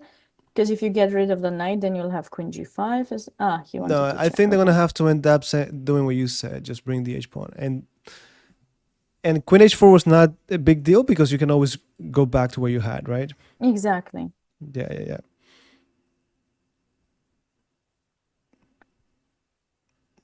No, I Ooh, won't. let's go to board 3. Something strange has happened. Suddenly I see the bar going for black. Now, weren't we looking at board 3 earlier? Three. Yeah, yeah. We've been there. We've been there waiting for that moment. This is the one where they had the opposite side castling, and we were Yes, calculating exactly. if they take And on H7. I didn't think it was that decisive, but let's see how they got there. Because Let's now see. it looks like it's decisive for Yeah, black. definitely G5 was played. Now, I'm surprised if they pulled an attack. Well, because without the queens, I often don't feel that annoyed if I'm white. F4, Rook D1 defending. Yeah, this is more of an end game now. Time to activate the king, I'm thinking. Oof, they didn't like A3. I guess A3 doesn't accomplish anything, right? Before it's It coming just anyway. maybe trying to stop b4, but it's not really stopping No, there's b4. a Maybe bishop is just right trying here. to trade. White is now a bit worse, being more passive, and they're happy with making more trades, pawn trades. The Exactly. more pawn trades you make, the better it is for you because you are um, reducing the amount of material that can win against you. So I think that's why a3 is played here. Maybe ideas with king f2, f3 could have. I like in F2. I'm so close to protecting that weakness, and then the rook is free to go and do something else. Yeah, and Or actually maybe I like b3, Robert. Maybe you're right. A3 is kind of like putting another pawn on white. Maybe you should play b3. Sorry, putting on black. So you'd rather put it on white because mhm, that way the it's bishop can. Yeah, yeah, yeah, exactly yeah. that bishop cannot attack and your bishop would be more free potentially. Yeah, this is Yeah, not the looking good bishop is now. so passive now. Yeah, Now white is gonna lose more. active piece versus passive. I mean, active rook versus passive rook. Now passive bishop. It doesn't look good. And again, we Mm-hmm. see the pawn majority 2 versus 1. That's a potential pass pawn on the outside, like an outside pass pawn. Mm-hmm. There we go. B3, rook C2, get to the 7th rank.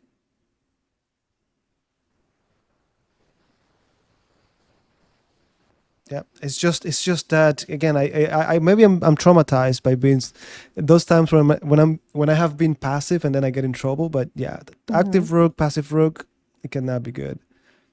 Bishop D4.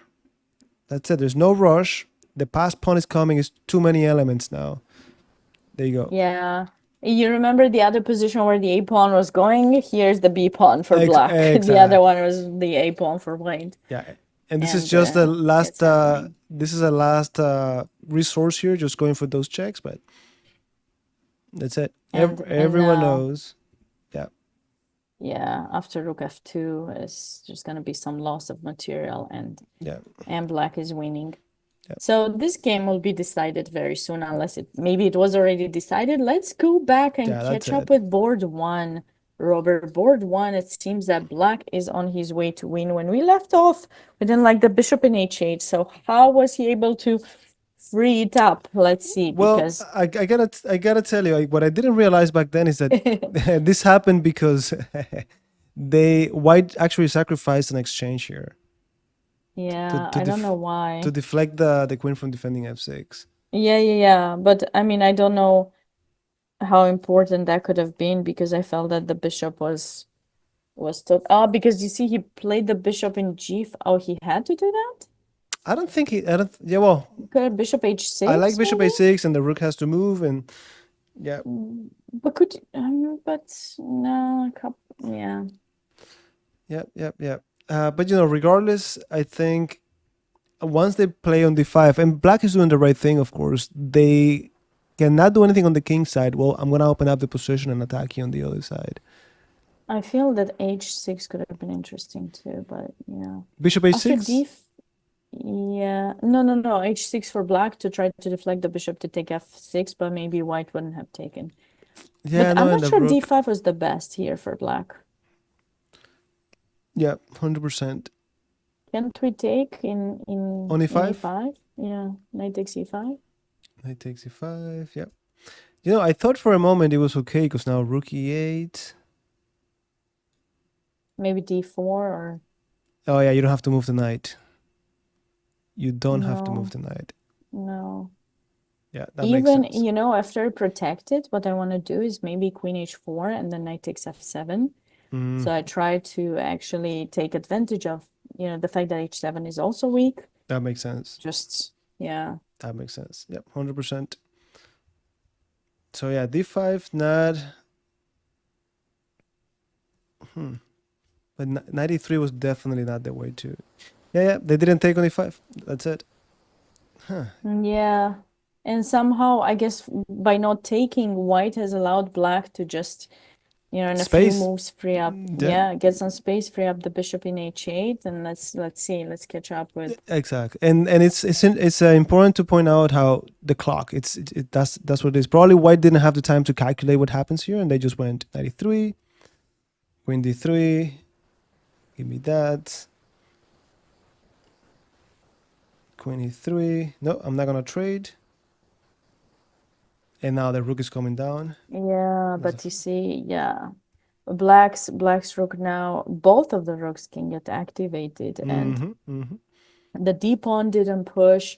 Not much has been going on the king side, and black has done the right thing. Black, wasn't worried about the pawn or found the best ways to free up the bishop in the corner, and Yeah, if yeah, if white had managed to hold black's counterplay, that's a different story. But it's not happening. yeah. Yeah. Now we traded h6. Same idea that you mentioned before. Either you take and my bishop comes out, or you go back and I kick you out anyway. So yeah, that's it. That's it. So the bishop that I had buried down here is active. I'm up on exchange. Check. Yeah, that was a nice idea. Just making that square available for the bishop. So black is on his way to win this game, and we don't need to catch up further because I think or you can put a few more moves. But yeah, it's a nice way how they did it. Now they took the bishop. Okay, you won't be able to do much. The king enters, blocks the pawn, and That's it. everything else falls, and it's over. Oh, just over. That's the end. So quite a bit of games have finished. So we need to try to see which ones are left. So we got board number 10. Board number 10, which is board 2 in case for 10. And let me check out the points of those players. No, this one number 10 ended already. With a very nice checkmate. Oh yeah, it just doesn't show the result. I apologize. It didn't show me the result. No, just don't do it again. No, just kidding. I'm sorry. What about 11? Nice. 11 is. Let me see. Yeah, 11. Oh, this is opposite color bishops. So what do we know about opposite color bishops? Well, in the end game, they're very drawish. In the middle game. No, I have to disagree. Well, if it's just opposite color bishops by themselves, yes. Yeah, but otherwise exactly. it's a myth, Exactly. There are more pieces on the board. It's easy to believe that, but no, you're I'm right. telling you. Well, let me rephrase then. So in king and bishop and pawn endgames, if we have opposite color bishops, very drawish. Very drawish. Even with 2 pawns down, there's big. Sometimes even 3, you can. Exactly. Depending how separated they are. I think if I remember anything, how many files in between the pawns. Well, no, it depends how advanced they are. That's true. That's the key. Yeah. And so it's usually 1 or 2, but if they're too advanced, then your bishop needs to be able to stop both from Exactly. advancing. Exactly. But then what I think is more relevant here is in the middle game, opposite color bishops are very good for the player that is attacking, right?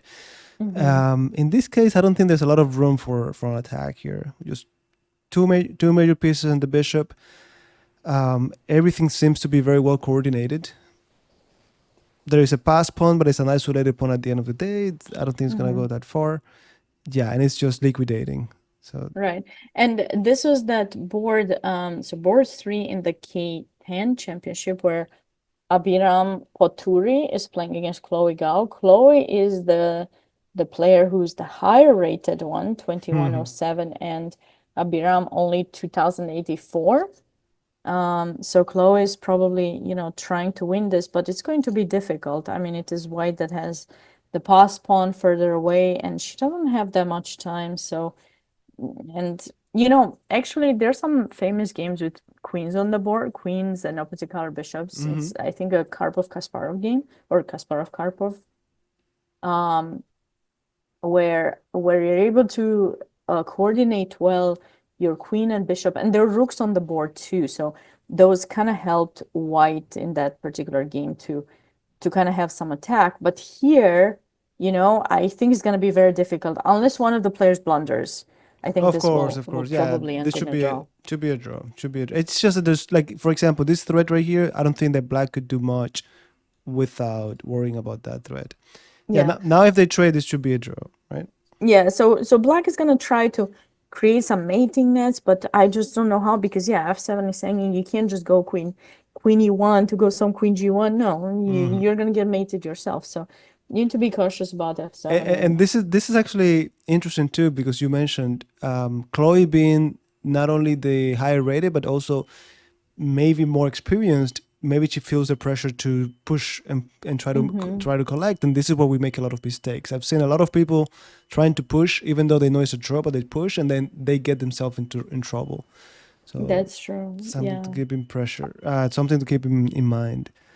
Let's go fast to board 14 as well. We have Nikash Vemparala against Eric Liu. And if I'm not mistaken, okay, if anyone's in the chat, but if I'm not mistaken, last year they played each other and they drew in the final round and they were co-champions. The dad of Nikash was on the stream. I don't know if the dad is on the stream now, but I believe that's what happened last year.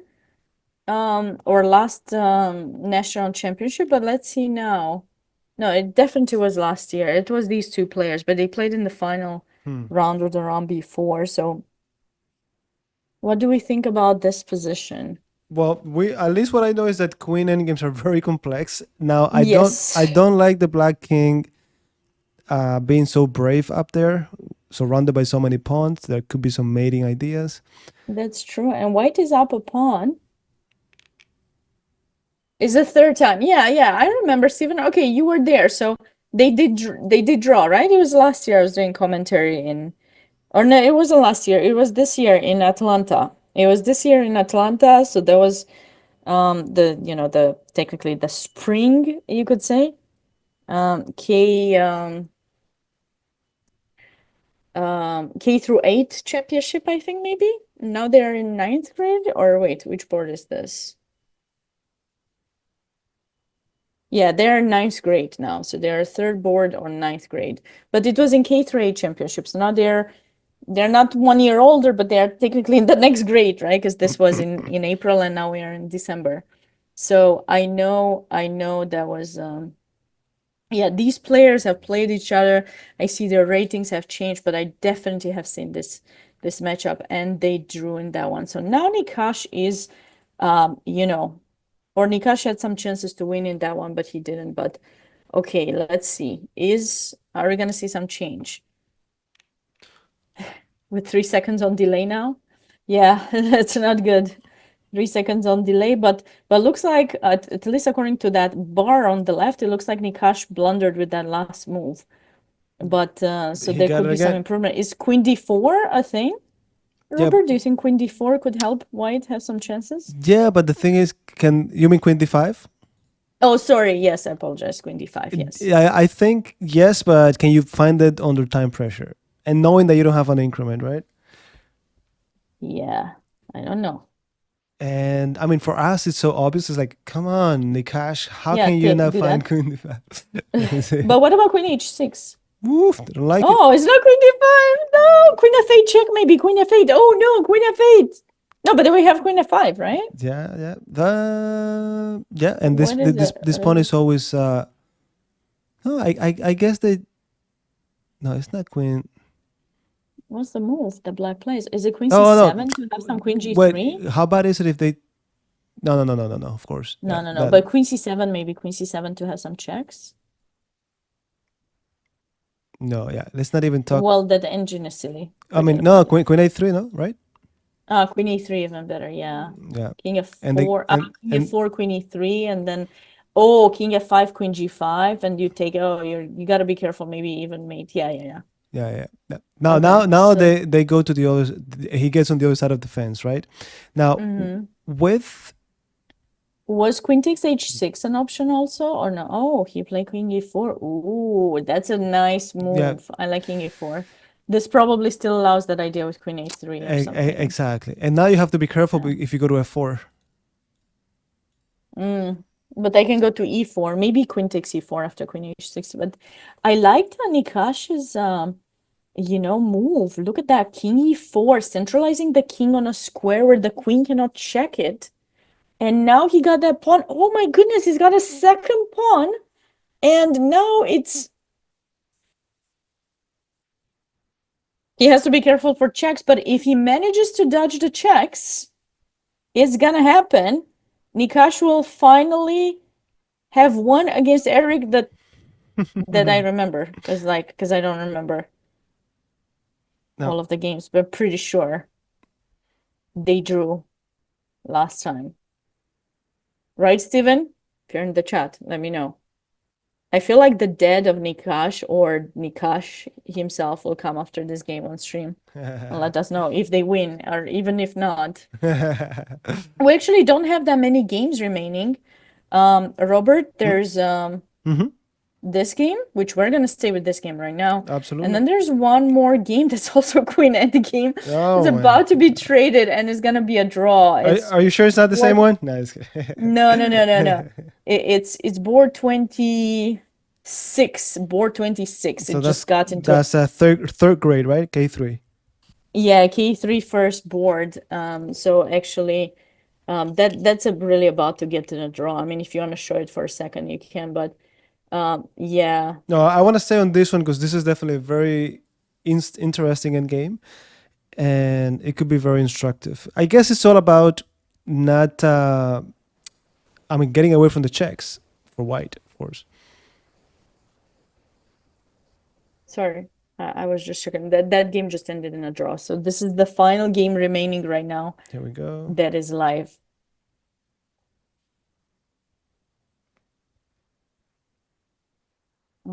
So what do we do? How do we dodge the checks?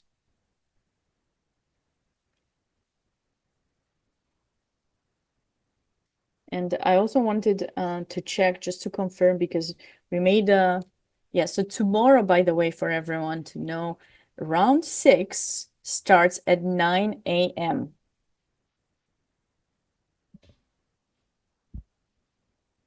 I thought it started at 9:30. Yeah. Robert, it says 9 on the website. Well, No, it says 9 on the website, so we might go live around that time. Okay, around 9 in the morning. 9 in the morning, yes. Okay. Looks like they changed the time start for some reason because it used to be 10 and 1 and now I see is 9 and 2 and we'll have to confirm those with maybe they made an adjustment and yeah. I believe so because it and now it says 9 and 2 and I'm pretty sure it's always been 1. It's been a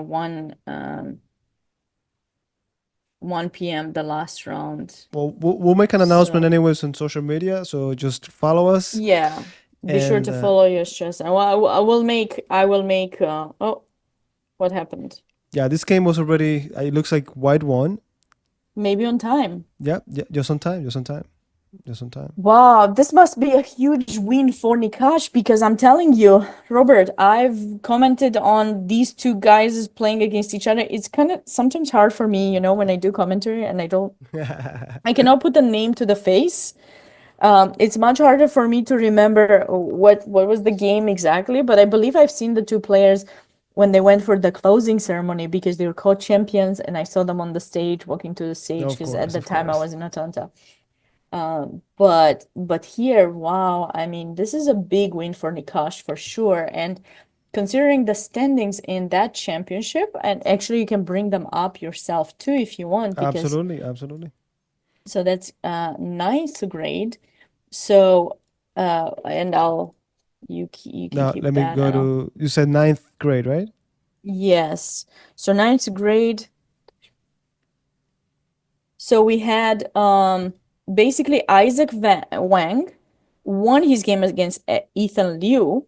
So Isaac actually played Isaac, and that's one of those kids that I got the chance to win against. Okay, I'm gonna brag a bit, They but I gave don't you. know how They many gave you a times I'll chance. have the chance to last year in US Masters.